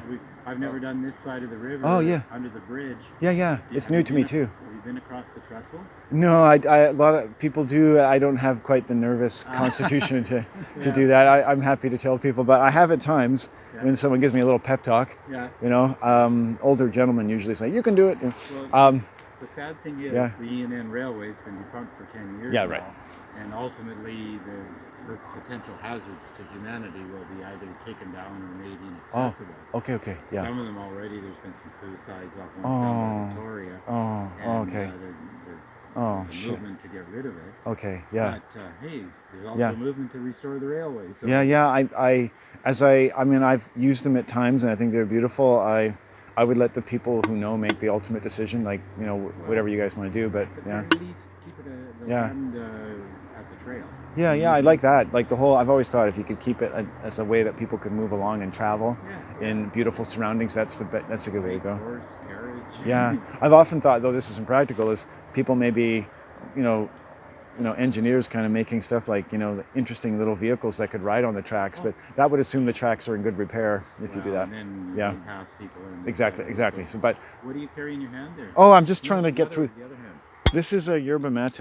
It's an iced tea, and this is a That's tablet. what I'm curious. It's a very banged up tablet. Oh, okay. Yeah. So do you keep your maps on that, or your? I could. I It's use not this. connected to I take notes and stuff on it Oh, more than nice. anything. Yeah, I have thoughts. Yeah. There's a really nice stick on a cedar tree a little ways Oh yeah, down is there? Yeah. that has owls on it. Oh yeah. I left that stick there the other day. Oh, Yeah. no way. Yeah, you know why? Because I picked it up by the bridge, and I thought I'd leave it for someone else. Yeah, well, that's So the thing. yeah, someone left it there for me. So Well, this is actually more your height. Isn't well, it? I'm using it to get through the ferns because my shoes get wet. Oh, I know. So I try to keep the fern water off of Should them. have had Yeah. wet pants on. I'm actually going to go to Cabela's this week and get some more rain-resistant shoe wear. Or Yeah. something, yeah. Yeah. What's your first name? Landon. Landon. Yes. Like Michael. Like Michael. Yeah, exactly right. Harley, like the motorcycle. Hey, Harley. Yeah. And Lionel. Lionel. Hi, Lionel. Yeah. Yeah. And Harley. Gotcha. Yeah. Landon. Nice. Okay. Yeah. Well, good to chat with you, man. Pleased to meet you, gentlemen. Yeah. Wonderful. Good day to Hopefully you. we'll see you again. We might run into you on the other side. What's the name of the program again? Avenza. Avenza. Okay. Right now I'm finished. I just put a map, a huge map, Oh. 22 square kilometers of the Nanaimo foothills. Lovely. Yeah. And I'm doing a couple of small maps like Neck Point and Yeah. Moorcroft, Lockhart. Oh, Moorcroft. Yes. Good. That Good. one's on there already. Oh, good. I'd love to check that out because I don't know where to go at Moorcroft. Yeah, it's great. Yeah. You know, it is a fee for them, but it's $4 and something. That's work. No worries, man. And, Yeah. but Good. I'm happy to because- get some. You should get some payment for your work. Yeah. Yeah, but the app is free. Avenza app Oh, is free. okay. You just Oh, download lovely. it on Yeah. your phone. Give you Yeah. a couple of sample maps, and there's Great. usually somebody's free. Great. You know, it's going to save people's lives too. I mean, I know, but in that's my the mind, for reason- safety reasons, people knowing where they that are, was the right? main reason I started Yeah, mapping. yeah. Was because I always wondered, you know, I was always reluctant to go to see that. Oh, there's a nice trail there, but Yeah. I don't know where it comes out. Yeah, I got turned around just down the way there a couple miles one day, and luckily the river's going right near me, so I know which way to buy. Yeah, I gives don't you like some that direction. feeling. I was new to that trail system, and There's a new program, and I just downloaded it. I haven't actually put it into practice. Called 3 Words. oh, And I it's heard by, I saw that. Yeah. by Anywhere search on and Earth. rescue. oh, And it's like any 10 square foot, or maybe it's 10 square meter area, As a sign, has an address oh, that can be identified. Oh. If you can send a signal, Yeah. or if you can get to a place where you can send a Yeah. signal, then they'll know where that spot is. great. not everybody knows about coordinates or different types Yeah, of yeah. coordinates. You know, Right, Three all that words, stuff. So if we're Cedar, Robin, and Landon, they're right there. They'll find you. You know? Yeah. Good to know. I've seen them practicing in the area, and it's kind of information I'm going to have to pick up. I've done a lot of hiking over the years, and it's time to get a little more savvy. Well, Hopefully, I never get needed, but the it's technology is there. We both carry what's called the spot, yeah. and that's a satellite connection. Oh yeah, I can sweet. send a message to my wife from the top of any mountain and never have a problem. Way to go. with Way to go. identification, Yeah. so. That's awesome. Yeah. Avenza. I got to keep that in my mind. And 3 words. I will remember that because, and I'll take note of it too because I want to check that out. It's amazing. And then also I meet people who like in their own time in various areas where they live to make trails, and they like in the news and stuff. And I think I love seeing what kind of trails people make. They have extraordinary Well, way some of thinking. them we've literally forged through with ribbons and Have you? Yeah. saws We've made a and- few. Yeah. That's extraordinary. Yeah. Beautiful places. Yeah. I think is worthy of showing people. Yeah, you yeah. know, and just The trail names might be Lionel and Harley, but you know that. Oh yeah, they'll all be Lionel and Harley. Yeah. Yeah, you get to name it if you make it, Well, right? maybe. Yeah, Maybe it's gotta like. somebody will adopt it and keep it. So. Yeah. I've often thought that they should have trails that say "this way to go home." A big arrow. So. I find actually the map down the way, where there's that picnic bench way down there, quite a bit further from here, and it has a map. And when I look at it, it always feels like the map should be turned 90 degrees or 180 degrees this way. Yeah. I don't know if you've encountered it, but I'm not a very mappy kind of person. But Well, north generally feels like it wants to be up. Yeah, right. At the side of the river. Maybe that's the way they've done it. I don't know. It's a little counterintuitive, but now I know the area better. Lovely. I won't keep you guys any longer, but nice to meet you, Harley and Lionel. Yeah. Bye now. Yeah. thanks for knocking all the water off the guns with you. I'm trying. Yeah. Thanks. I guess they have too. Ooh.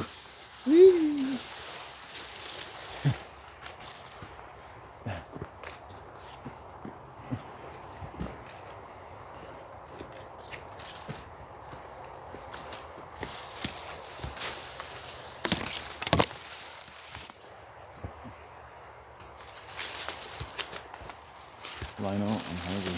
What a strangely positive day this is.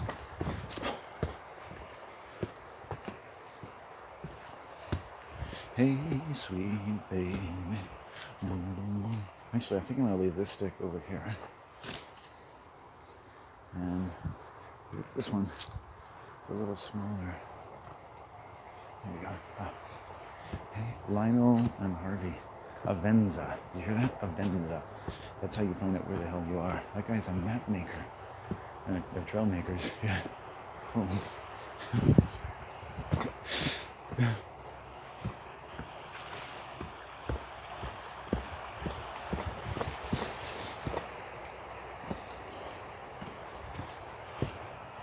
Oh yeah.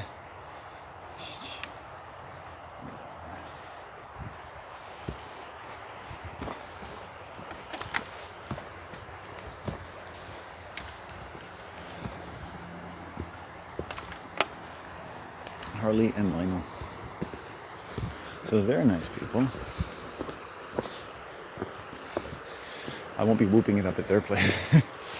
They're grounded men though. I like that. So they make maps. And they make trails, and he's making one for Moorcroft, or he's done one for Moorcroft, which is an area I'd like to hike more, so I might never actually download it because that's just not the way I roll. But that could kill me one day. I don't know. I just try not to go anywhere that I can get lost. I'm a provincial park walker. I'm not an adventure seeker that way. You can feel so comfortable, driving somewhere remote in your car and going to some great trail that someone told you about. Next thing you know, you go to take a shit and you turn around and you don't exactly know where you are. You're like, which direction did I walk from? And every little thought you have at that point is the beginning of life or death. And that's how quickly it happens. And they should tell people that on every page of every map they make, because that's what gets a lot of people, is just disorientation. They don't have a lot of road maps out here. But he said that every 10 meter square has an address on the earth. So if you give search and rescue that address, they can find you. That's pretty cool. What if they were there, like 10 meters away, and you didn't know it? Like, help, help. Well, I guess he's not here. We might as well just leave. Oh, look, there's a bunch of food here. Let's take that with us. I'm hungry too. What about you, Sal? They're sitting here eating sandwiches, drinking beer. Well, job done for the day. Guess we lost another one.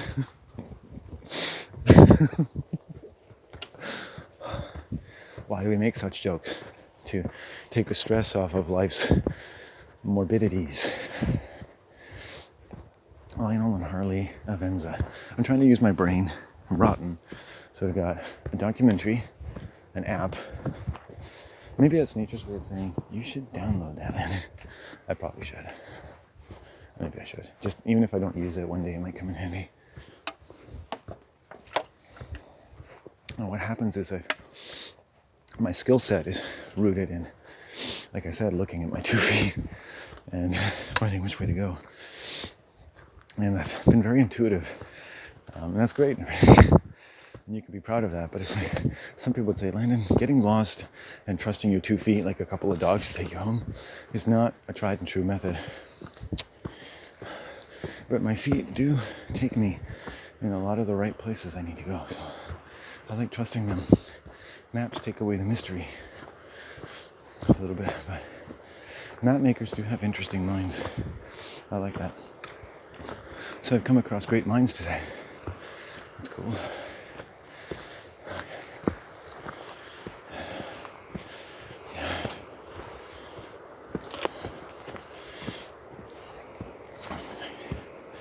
Oh, thanks.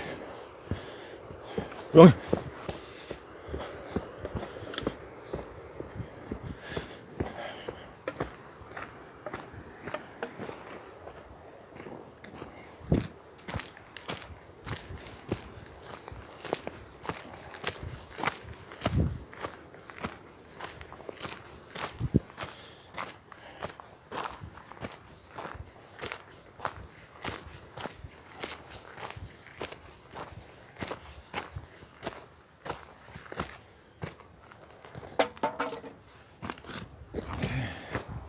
Well, I think I've earned a break in the sun, don't you? I feel a little out of my element having so many social interactions in one day.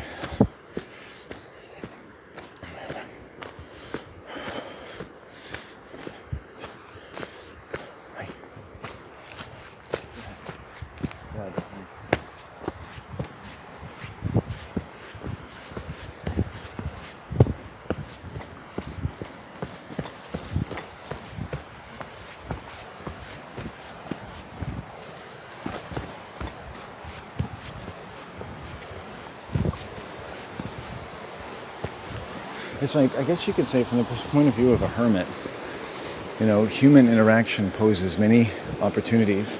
It answers a lot of problems, having the company of a human being. But for me, it's in my life, it's presented more problems than benefits. And yet, true to my own nature as a human, I have still sought out the company of others to find something positive. And always, a lot of looming specters when you don't have a positive relationship with people is, what is it about you? How come you're having a bad experience? What can you change about yourself? What's wrong with you? Even if you don't really have those thoughts, they're always there. Because having bad experiences with people just feels bad. Think about anyone of any condition in the world who has, whether you know it or not, a lot of bad experiences with people. And people, they may be nice when you're nice, but a lot of people are really selfish. We are as people, and that's good in one sense, but when the mind is demented, that selfishness is what seems like the devil itself incarnate. It's actually in our best interest to think about other people, but we don't always do it enough. And there's other people that you just can't think enough about. Their brain is waiting to spring like a cougar the moment you don't think enough about them. And they don't factor in that maybe you're busy, or you're under stress, or maybe you're just not supposed to psychically know what they want.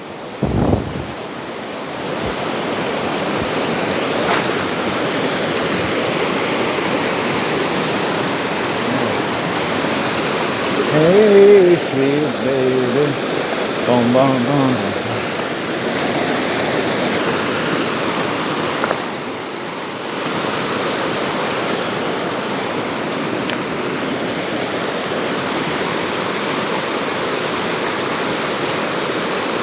Take my breath away, do do do, do do do, do do do.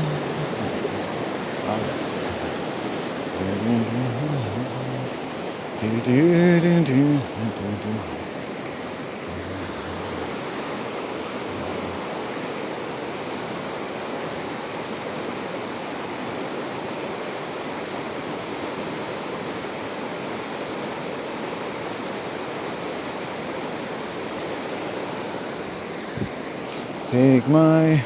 Take my pen away, Do do do. Take my pen away. It's not got any ink anymore. Take my pen away. My penis is really engorged. Touch it now. I want you to make me feel like a man. Treat me like a lady, but make me feel like a man. Really confusing entreaties, romantic entreaties. Make me feel like a lady, but also treat me like a man. Like a lady. Who's a man? Who's a lady? I'm a lady. Don't you know I'm a lady? I'm very ladylike. I cross my legs like a lady. I eat my food like a lady. I drink my coffee like a lady. I even lactate. Yep, that's right. My nipples have produced milk. I'm pretty sure it was some kind of white substance that came out after rubbing them intently for several days in a row. I think the Mother Mary herself had a tear in her eye as she saw a man using his nipples for what they were meant for. And in those days, men's nipples shall produce milk. Women should dry up and sour, for they are not female anymore and can no longer nourish our young.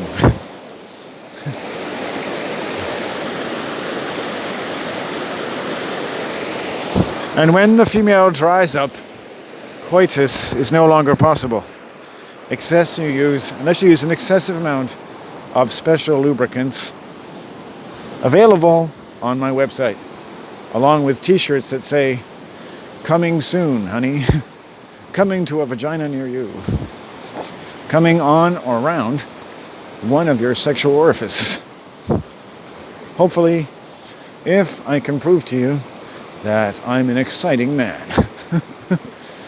Full of lots of possibilities for adventure, family, and everything that either of us have ever been looking for, all inside another human being with a compatible set of reproductive genitalia. Welcome to my dating site. Women should be of medium build, breasts that are somewhere between Pamela Anderson and Celine Dion if they had a love child.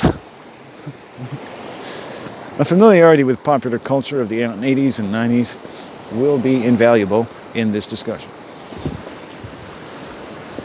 You must have met Regis Philbin at some point in your life. I haven't, but I only want to fuck a woman who has. I want to know, is it true what they say about him? Is he just full of animal charisma? And how does he compare to me?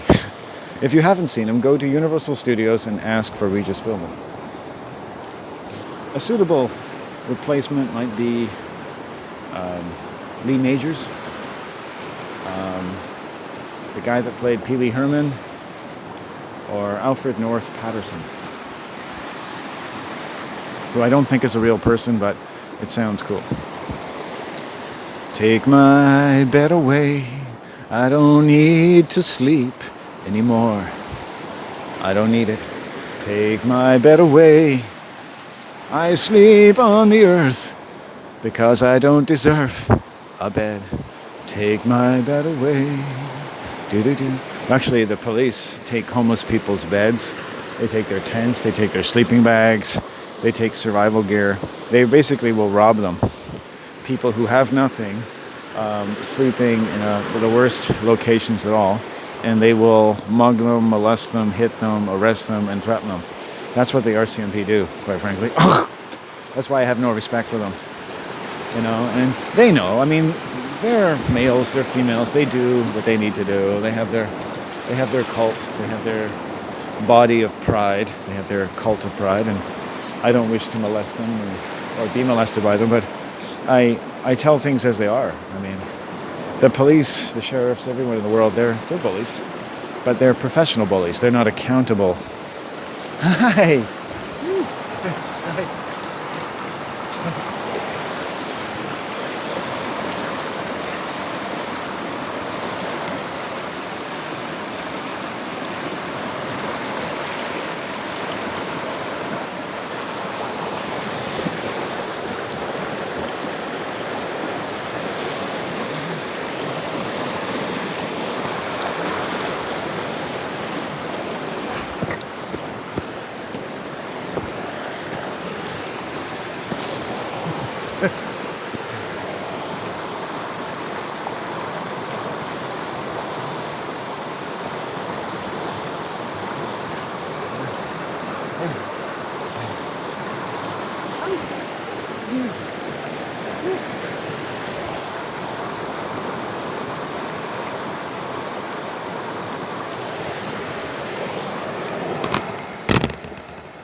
Hello.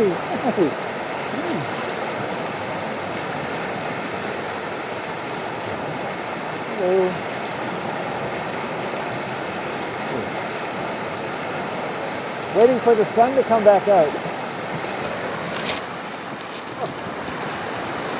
Waiting for the sun. Waiting for the sun to come back out.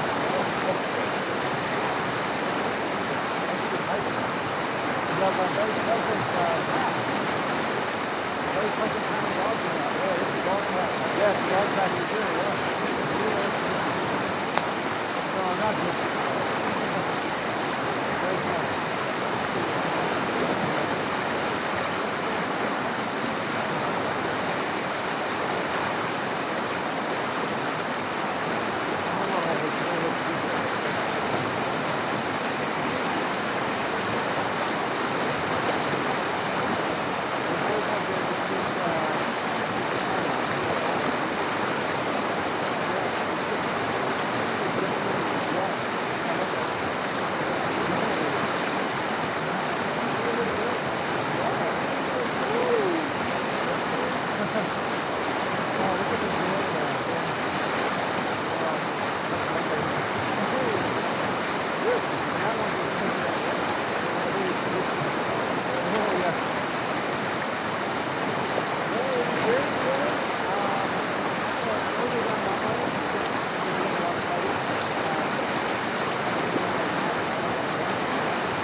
Gretna Green. Gretna Green.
Take our beds away, away. The children who went to Eton schools and preparatory schools in England before World War I and II would know what I mean when they say take their beds away. They would make them sleep with no blankets or insufficient amount of blankets in the cold to get them learned to deprivation training so that they would be prepared to live in the deprivation of people basically condemned to die in organized state slaughters known as world wars. And they're like, so just think about, like, what are they training you for right now? Like, maybe they're training all of us for the wars of the future. Maybe my great-grandchildren are supposed to be robot killers in 2300. You know, it's like, what the fuck are they planning to do with us, you know? Why do people not think about this? Like, what the fuck do the people that rule the world want us to become? Neurologically damaged imps? What? Transsexual psychopaths? I don't know. I get a very, and maybe that's just me, but I get a very unclear idea what people are supposed to be when they're really doing less and less of defining what that means to them in terms of what I would consider a broad and exhaustive range of our particular survival imperatives, needs, and all the sentiment that goes along with the meaning-making functions and hungers of the human species. Does that make sense to anybody? I mean, do I stutter?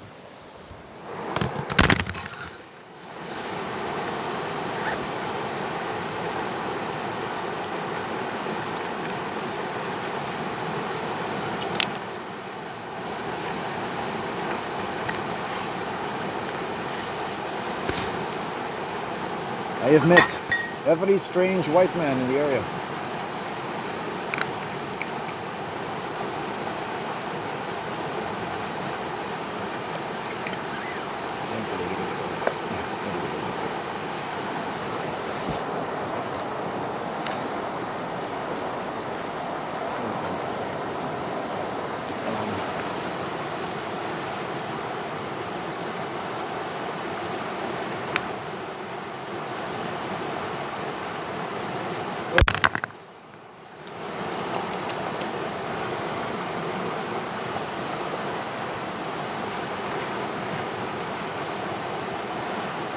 Beautiful little girl. Take my bed away.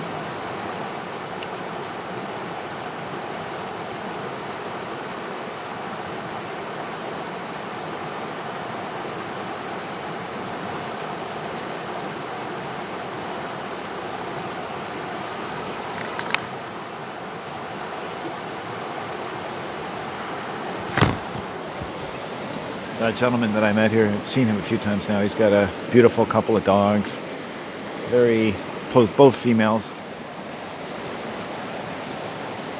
and they love him.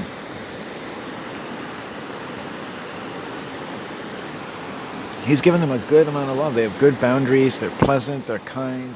He's done everything for those dogs that a man should do for their daughters.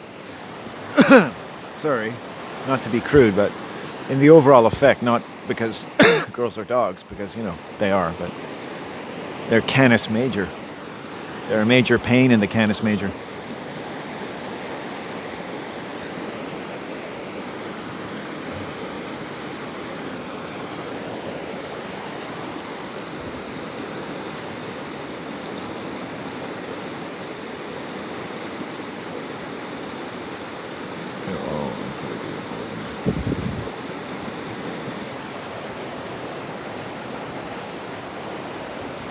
Because like I'm very insecure. I talk about things that make me insecure. I think about things.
So I found out that the store that I buy weed from, it's not technically a government store. At the same time, I think every store is a government store. I mean, literally every store about everything, because it all ends up to the government anyway. The growers are paying the government, the retailers are paying the government, the customers are paying the government. We're all paying the government, okay? So, hey, you know, what's great, I think the government is so fat on human labor that over the years, I think they have in some sense developed a conscience, which is why some governments are actually better than others. Because like you can't have hundreds and thousands of trillions of dollars and have so much control of human beings without suffering from some kind of benevolence. Seriously, I think the rulers of the world suffer from benevolence. Like they basically lapse into it. Even when they're pretending, sometimes I think they'll come off stage and make, dude, I actually felt like I loved these snot rags for a second. It's like, no way. Tom Cruise would be like, oh yeah, I love these snot rags. I love them to death. But I think, you know, people who, if we put it into human terms, not the rulers and the actors, but let's say you had a job where you had to perform. I mean, I talk about performance as almost, you know, the same as being a psychopath. And to take it back, like the idea of portrayal as a way to cope with a kind of psychopathic world, if you were to summarize in the most negative way the world that we live in. And someone would say, well, that's just the real world. You're just now making it into a mamsy-pamsy, pathological-sounding thing so that you can have an excuse not to deal with life. And you'd be right. But so is everybody else. Do you understand? That doesn't make you wrong, it doesn't make me wrong, but we can judge each other. Because we obviously are rightly very jealous of the way we think about the world and how we deal with it. Understood, respected, but please understand that if someone's talking about these things, they know they're going to offend people, and I work very hard not to, even though sometimes I probably don't even try at all. And I'm just in a bad mood, and I think, but it doesn't take me anywhere. Like, it's not worth being angry all the time about everything. I finally learned at 50 that after 50 years on this earth that that's not going to take me everywhere I need to go. But I absolutely can say to those people who are angry right now, and I will be probably tomorrow or an hour from now, when somebody rapes me again. I'm sorry. I use these terms. I know it's not. Like as soon as someone says that, as soon as you say the word rape, like everyone has to take you seriously. And you could overuse it, like crying wolf, but like, dude, like you're not raped every week. And it's like, I feel like it. But then, okay, I feel like I'm raped.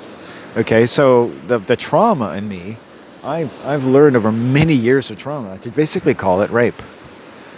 And so, and then to a person listening, that must sound awful. Like, am I being woefully deceptive, inaccurate? Certainly, I can convince you of some kind of shock or trauma, but maybe it's not what other people call rape. You're just calling it that because you don't really want to call it what it is. An unfortunate set of circumstances that some people actually do pretty good, and you've decided just to collapse in self-pity for a living. And you'd be right. But again, we all could be accused of something in how we offer up reality to ourselves. Now, maybe some of you never think about reality all by yourself. And maybe, like me, you don't always have enough time for all the time that you have to offer up delicate little slices of reality to an invisible audience of nobody. But I do.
Round up. Ooh, I guess we're off.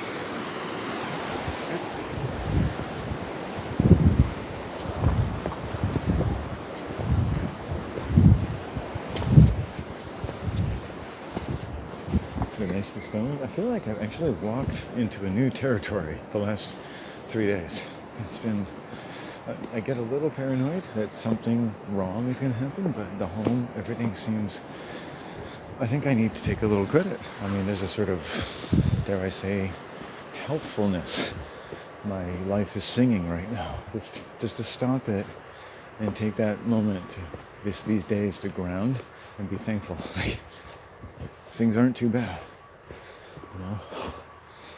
And there's specters of negative things, but I'm just gonna do something I don't normally have the energy to do, which is try to stay positive.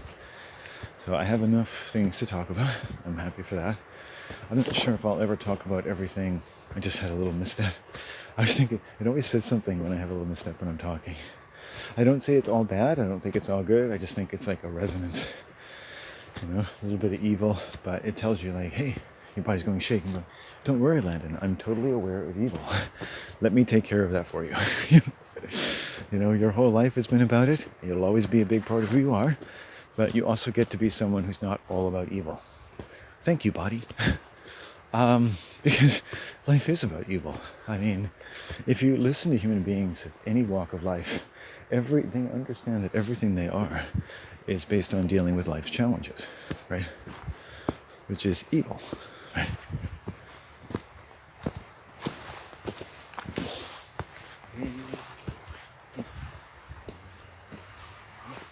Hi there.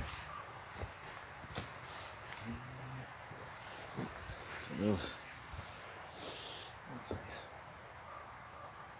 I've been near these root systems many times, and now, whoa, nice. It's a beautiful, holy cow.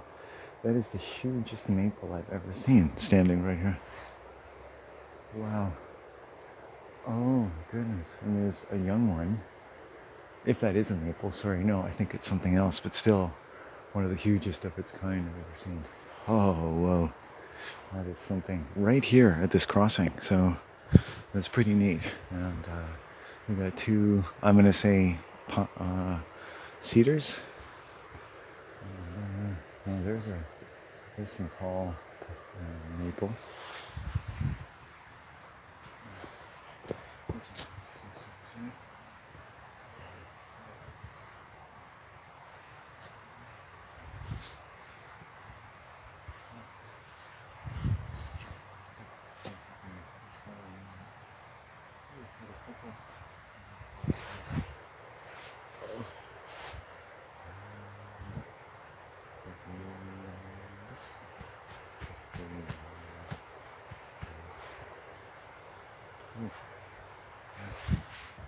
Lovely day. Hello, hello. Beautiful day, eh? Yes. I'm looking at some of this other tree that's fallen here. At some time in the past, I don't know. But yes. Oh yeah. It's always, I think if I stop and look around for a few minutes, I always see new things. Oh yeah. I try to force myself. Yeah. It's a nice, yeah. Amazing. And if I may, I was marveling at the size of this tree over here with the green leaves, the yellow leaves up there. It's quite big. Yeah, I'm quite. It's a deciduous tree here. I think that's, yeah, thank you. I don't know the name so well, but that's right. Yeah, lovely. Just, I don't always walk places where I see that. It's good to look up now. It sure is. It's beautiful. Well, pleased to share the day with you. And you Yeah, too. please, take care. Yeah, Have a good day. you too.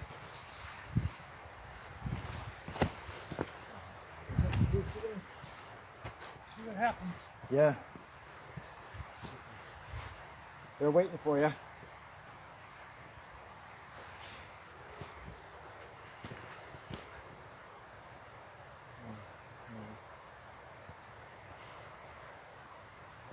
Deciduous.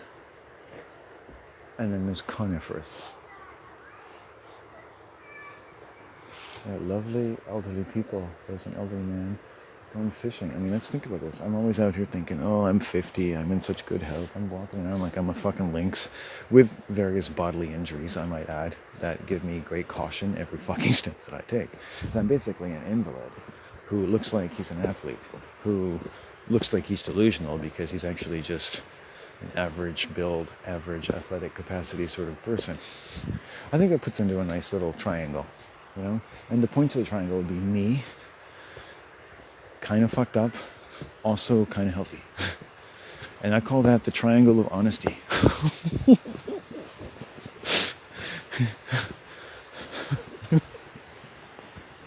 But this gentleman, he's got to be, I don't want to age him, but he's like in his 70s, and he's out here fishing. I mean this respectfully. I don't like to put weird energy at people because we can feel each other's energy. And it's a good way to practice courtesy is when you meet people and you're not around them. Don't judge them. Don't talk shit about them unless they've really alerted you. I mean, do it, but make it remarkable. Make it something you just have to talk about and show some sense and courtesy in how you do that, meaning me. It's part of the triangle of me, is that sometimes I can talk to myself and call me you. So like, sometimes you are me. I'm like, you are amazing, or you are spaz. Okay, so, yeah, I mean, that's pretty, like, some days when I see unhealthy people, I get really down. So I'm actually telling myself, like, as I'm looking at the trees, I'm looking at the people that come up to me, like those elderly people, like they took them a long time to get over that log, understandably, because they're taking as much time as they should. My own mother hurt herself because she tried to get over a log like that too quickly, you know, and smart people take their time, you know, in their way, and they're a little shorter than me and, you know, whatever, and they're just perfect animals, right? It's just perfect animals. They're doing things in their time. That's what I've asked people to respect about me my whole life. Let Landon do things in his own time. My mom said one perfect thing about me once. She said, Landon, I always knew that you were someone that does things in their own time, when they're ready. Oh, I guess the lake comes through here. Hey, hi.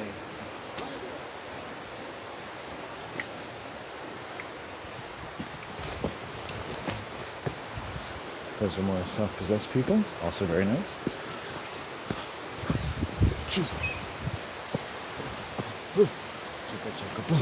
Like, I'm trying to stay positive, so that, I mean, that gentleman, what I'm trying to say, that those people, elders, are quite healthy, which challenges your notion. They themselves are challenging our notions of longevity.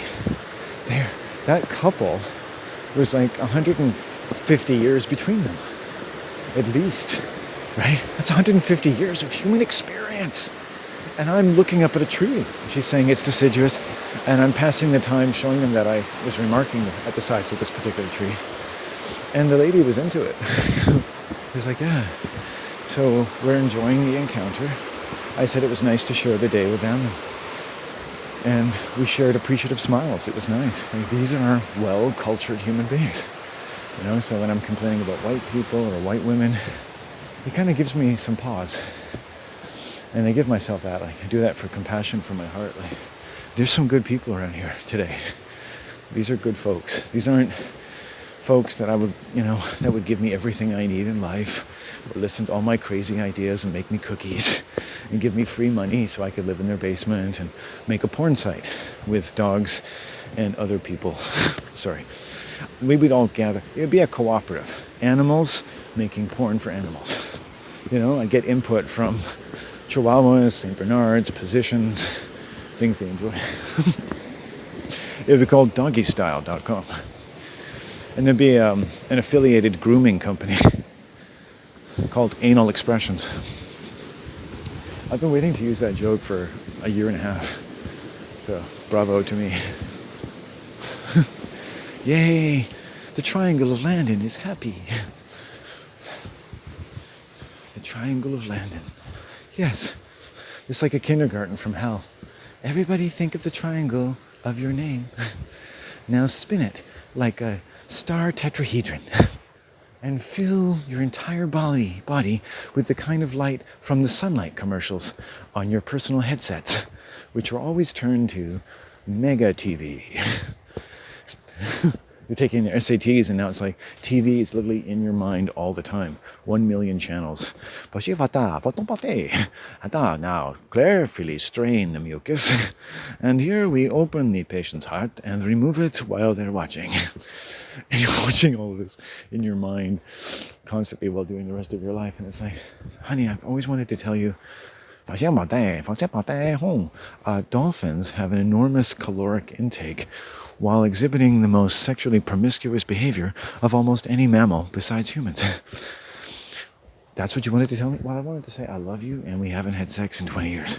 But that's what came out because, the TV's always watching. Life in the future, life in the fast lane. I'm not really got a car. I haven't got a car. If life is in the fast lane, I'm the guy walking in the ditch beside the highway, sticking out his thumb every now and then. Not because I think he'll stop for me, but because it makes it look like I'm trying to make an effort to do something. And I feel like people appreciate it. When you're not working, I take the thumb and I stick it up my own ass, jamming it really good. And then I suck on it like a baby just to give me a sense of personal reality, to kind of wake me up out of the general depression in which I live.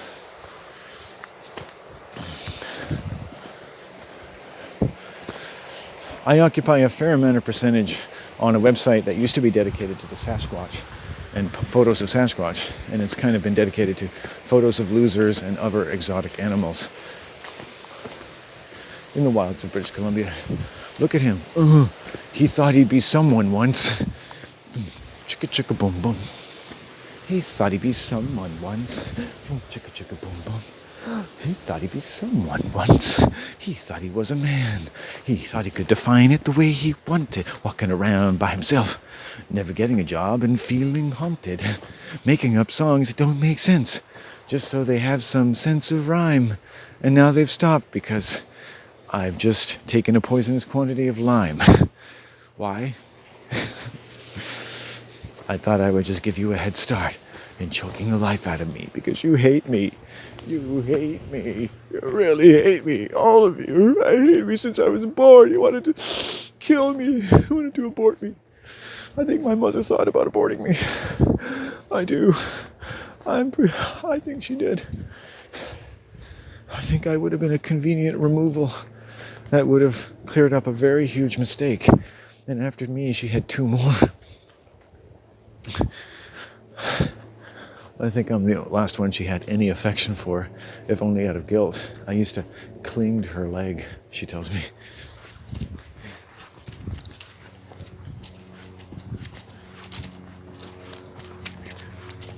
Hi. Hello. Hey. I love a dog on a mission. Yeah, all the smells. Yeah, that's great.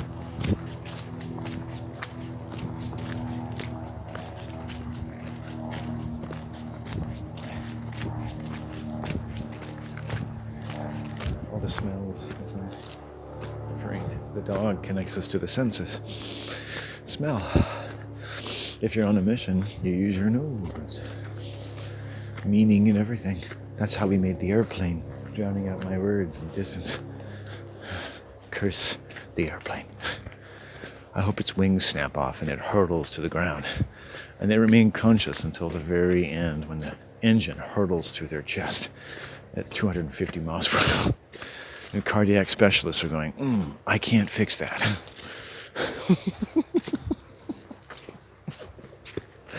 You're like, where does this dark humor come from? But isn't it cool though? I mean, doesn't it just put a little edge, salt and pepper into things? Again, gallows humor, morbidity humor. I really would feel bad for someone going through that. I would. Couldn't help them. I've watched too many crash investigation videos. And of course, there's some movies and stuff. I always go for that. I mean, it's some sort of guilty pleasure, like watching people plummet to their death. Yes, either as a reenactment or a fiction. You're like, hey man, it happens. And I don't fly. I'm terrified of flying. Like, I know I'm like Richie Valens. The one day I get on a plane, it's going to go to the ground. I'm going to tell people sitting in the seat beside me, like, you have no idea who you're sitting beside. Like, do you know what the law of averages says about planes going down who carry people who are like Richie Valens? It's like 100 to 1, man. We say your prayers. I suggest you make your will and call your family. And by the way, I'll have the fish.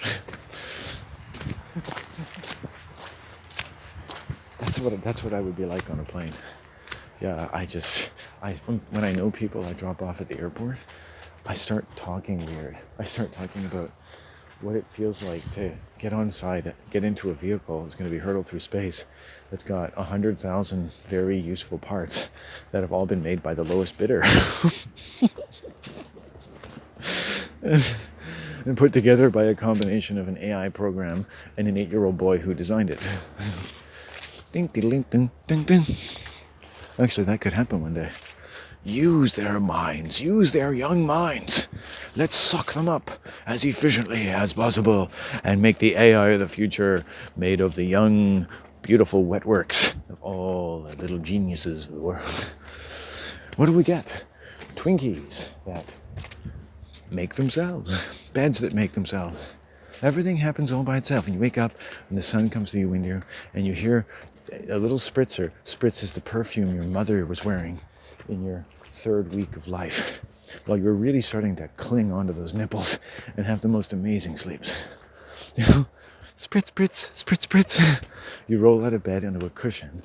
A TV turns on and plays all of your favorite cartoons, while a large piece of toast dripping with strawberry and honey and peanut butter and marshmallows slides out in front of you.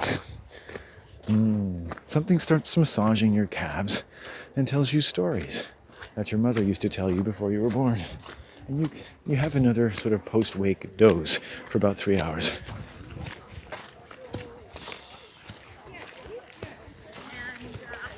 Hi, Landon. Hello, Kim. This is the group I told you I was getting ready to leave. This is wonderful. Good to see you. Good to see you too. Yeah.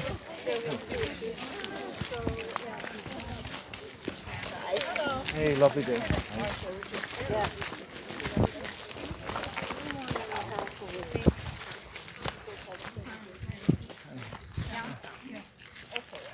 Hey, lovely day. Hi. Hey.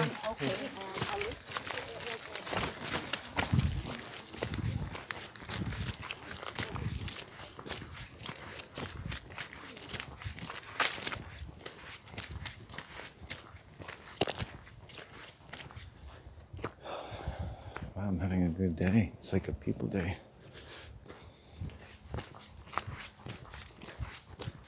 That Lady Kim is the first woman in all of my life to meet me, use my name, and not make me feel like killing myself. Isn't that lovely? I'm not joking. I'm not joking. I'm not joking. I don't think she'll even know. I don't think she'll ever care. I'm so glad. She's not the kind of person. She's not like a full-on sociopath. I mean, we all kind of are because we live in society. No one has to be, you don't have to be the way you appear to people the first time. You have no idea how many people, though, who the first few times they meet me pretty much decide who I am without me having to tell them. And that's why I like to stay away from people, because I like to maintain my sense of self-definition. Because when I'm around, say, adult females, I don't have any self-definition. So it's just whether or not I'm useful to them. It's like, am I a hammer or a screwdriver, you know? And that became kind of my core cult. If we all have like a cult-related aptitude, that became my sort of blind devotion area of my personal social survival, and it was based on survival and huge passivity growing up, infancy, and so forth. So, I mean, that sense, you know, like all children are kind of feminine in the sense I mean, I know a lot of mothers would disagree, but pick whatever part of their young life where they're completely receptive. You know, it's the time of life where a little boy could put on a dress and it doesn't change anything, you know. It's just, if anything, it just keeps their brain open-coded for the weird, you know, things about society that boys can't wear dresses. I mean, I'll look at a guy in a skirt, even a kilt, and say, at this point in my life, I was like, why do these men have to wear fucking dresses? And it's not even about like it's gay or it's wrong in itself, which would seem to defeat the point you probably thought I was making. It's because, in a sense, I'm choosing to see something, as you could see anything in the realm of fashion, that seems arbitrary and maybe vaguely insulting to that gender. for men or women, right? I don't know why. Why are people in Greek stories, why are men always wearing girdles? Why is Darth Vader wearing a dress? Even his head looks like it's wearing a dress. You know, it's like a Black Madonna, right? And you don't have to take it like, oh, this is a threat to men and this is this. It's just, it's remarkable. That's what I mean when I say you should just hold things in your mind rather than dismissing them right away. And I know it's hard because most people who talk about provocative things seem to think that you should just emulate them for all of our survival. You should believe me or we're all going to die. You know, it's like, no. I mean, no matter how passionate I am, persuasive language certainly at its core level says, I want you to think the way I do. I get to talk, you have to listen, your brain is going to feel what it's like to be me. And it's cool, and it's exciting, and I know stuff. And that's part of the power of talking, especially if you talk a lot by yourself. But there's a limit to that, right? There's a limit in your suspension of disbelief that that's a credible way of thinking, that what I have to say is meaningful because I can get you to listen to it. And that makes me feel good. But these are the things that are a part of human communication. And it's good to be self-aware in terms of how persuasive you are. Even if you want to be like, oh, well, I'm not trying to be persuasive, man. It's just what I believe. Well, all language is persuasive language, for fuck's sake. If it's worth saying at all, it's persuasive. If it's the deep, euphoric, limpid depths of the heart of the cosmos inside of you, it's still persuasive. You know, you apologize for that shit. That's why I said sorry to Giselle today, because there was a persuasive emotionality about what I was saying, and I could see that it had touched her. She was breathing a little heavier, her face was a little flushed, her eyes were getting a little dilated. You know, it's just like, oh shit, that had a physical effect upon this woman. And she's basically thanking me. It's like, no, it's just a lot to take in. It's just like, whew. It's like, this is where the weirdo becomes the wizard. You know, and handling the range of effects that I have on people by existing and then by living the way I do, and then the way on rare occasions I talk.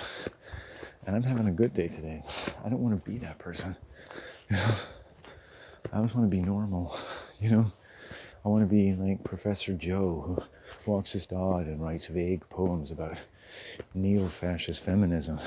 And you can't tell whether I'm a man or a woman, or whether I support it or not. It's like right in the middle. Vaginas are words with 3 syllables, but they also make me ache to see them, that I may face them like mighty dragons and defy their scorn. The endless magic of my rotating penis and its testicular assembly system is not complete without a sufficient obedience to the sacred feminine in all of its modern incarnations. Thank you. I will now live in darkness until you allow me to speak again.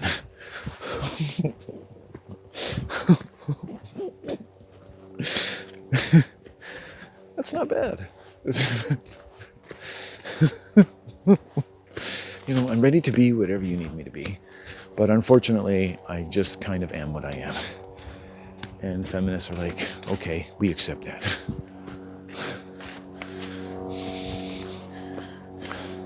Neo-Freudian postmodern narcissists are like, yeah, but it could be better.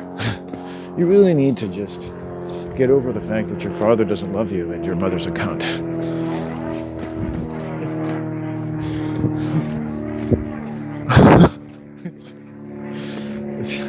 I just want to be by myself now, thank you. I don't like the voices in my head anymore.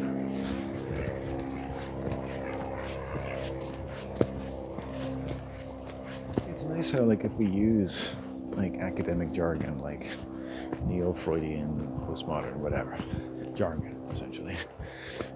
I've discovered different ways that I can get people to take me more seriously. Like, I would tell certain raunchy jokes to my mom, and she would scorn me. I was like, it could be a dangerous thing in my house. But then when I told her that it was very similar to jokes she heard on a popular TV show, she immediately began to laugh and accept them. They became more permissive, more permittable, right?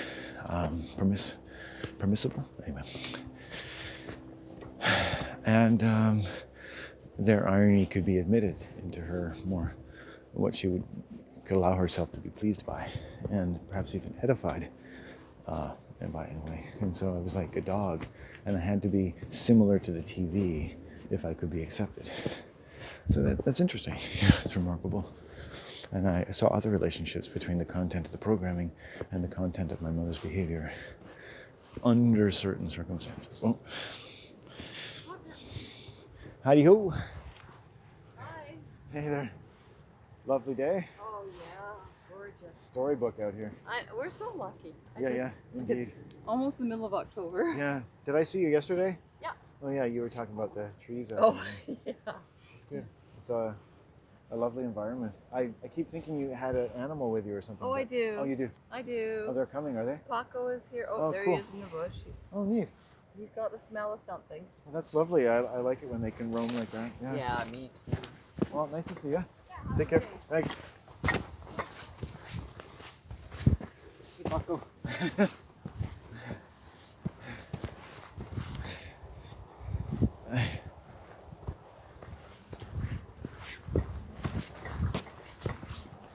She's a thoughtful, middle-aged female. You can see that. She's not... We have good boundaries, so that's good. I'm trying to learn that.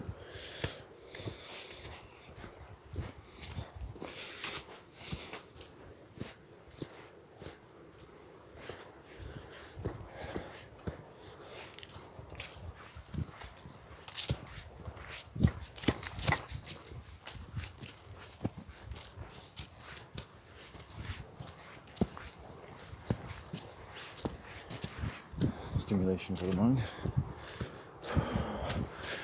Most of these people are fair weather walkers, though, so that's cool. Again, try not to come down into serious judgment. It's just like, it's interesting to know. Like, it's weird. It sounds so clinical, I know. But it's like, I will see more likely to see these people when the sun is out than when it's not. So, you know, and to be fair, most people who walk, I've noticed, do have a threshold of like, it's nice to see people, but it's nice not to. And you know, I do a fairly good job of hiding the fact that that includes me. You know, so we all do each other the courtesy, right? But that's nice. We're all trying to be nice. Canadians, right? We're all trying to be nice. And, you know, sunny days, we tend to be a little happier this time of year. I mean, I would say 90% of the people out here probably have suffered some kind of depression in their life, whether they know it or not. And now I'm at an age where it's not like those old, serious people. Now I'm one of them. Not even because I am like them, but because you know, you got to be careful because no middle-aged person probably thinks they look middle-aged. And then also you can see things you don't want to look like, you know. But I like people that are rustic. They like the women can be pretty, but they maybe don't spend a lot of time worrying about what their jacket they're wearing. It's just the one they wear because that's what they wear in this weather. It's all practical, right? They're not looking for, you know, a porn star. They're not looking for a love mate necessarily. They've gotten a little bit beyond that. Life is about its practicalities. And you have to be practical about love, really.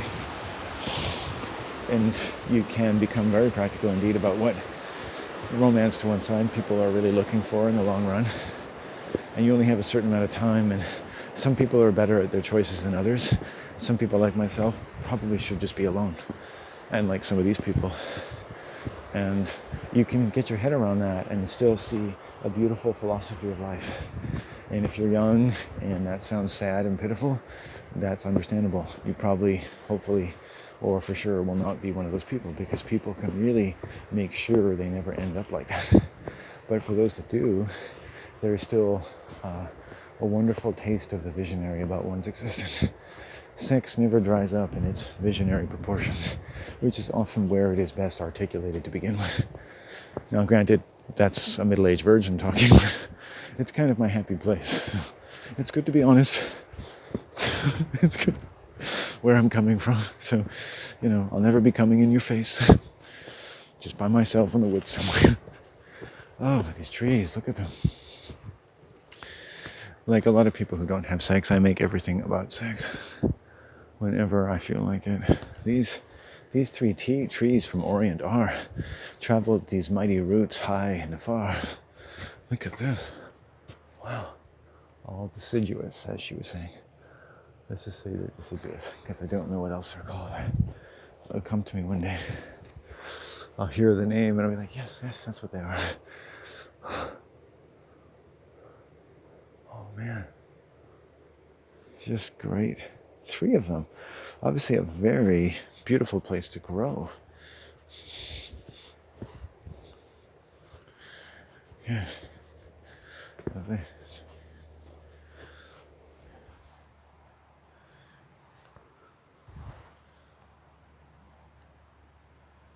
You know, and then you have an obligation to people. Instead of focusing on like them not being harmful to me, I have an obligation to not be harmful to them. And you'd like to just sit within the throne of that obligation. Always be courteous, always be courteous. Now I just say, unfortunately, this is no excuse to be in a bad mood, although it often puts me in one.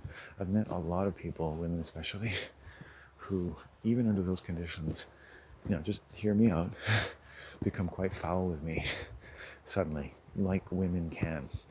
I'm not trying to say they don't have their own reality going on, and you might say women need to be able to do that and all that stuff, but I'm telling you, it doesn't feel good. It doesn't feel good. It leaves a real sore spot on my heart. It makes me feel angry sometimes, and I start to say things like, I consider that sexual assault and all kinds of things. Like, I think if I did that to other people more often, I'd be a little more forgiving. You know what I mean? And I'm not female, obviously, but yeah, I mean, the average female might say, well, maybe they had a reason. It's like, yeah, I'm certain you could accuse me of having all kinds of provocative reasons why people should mistreat me, but quite frankly, I'm trying to learn that I'm a pretty nice guy. I'm pretty polite to people. I don't deserve, like nature's showing me, like I don't deserve to be hurt. I don't deserve people to be coarse with me or cruel. And it's too bad. Men have been that way too. And Jesus, I mean, if you can't get around me forgetting your name, how the fuck do you deal with the rest of your life? I've had times in my life where I hitchhike a lot on a small community, a small 20,000 people on average, island, and you meet a lot of people very briefly. Some of their names some of them don't. At any time, I probably knew 40 people's names who didn't know anything about me, and not even my name, just to be polite, just to keep the air of positivity, because when you're getting in someone's car, sometimes it's nice to recognize them, recognize the courtesy they've done you in the past by recognizing their name, for instance, right? I wasn't perfect at it, but I got pretty good, because I actually kind of feel good about people who do me a kindness, and so they were very distinctive people in their own right, even though we might have been worlds apart, and as people can be, and then the one time you forget someone's name, or it's, someone becomes sadistic to you, it's very harsh, because I know all these people's names, and I'm living a fairly isolated life. So I don't have family and people to kind of boost me up every day. I'm very aware I think in many respects more than a lot of people, though a lot of people, know what I mean, because they are boosted up by a lot of people in their life. It's nice to have people, as it happens. It makes people feel better and behave better when they have people in their life. Just even one positive, warm person every day, right? A mom, a girlfriend, a wife, a husband, a friend, a confidant, anything. People sometimes focus on their animals for the same reason. So that's pretty special, isn't it?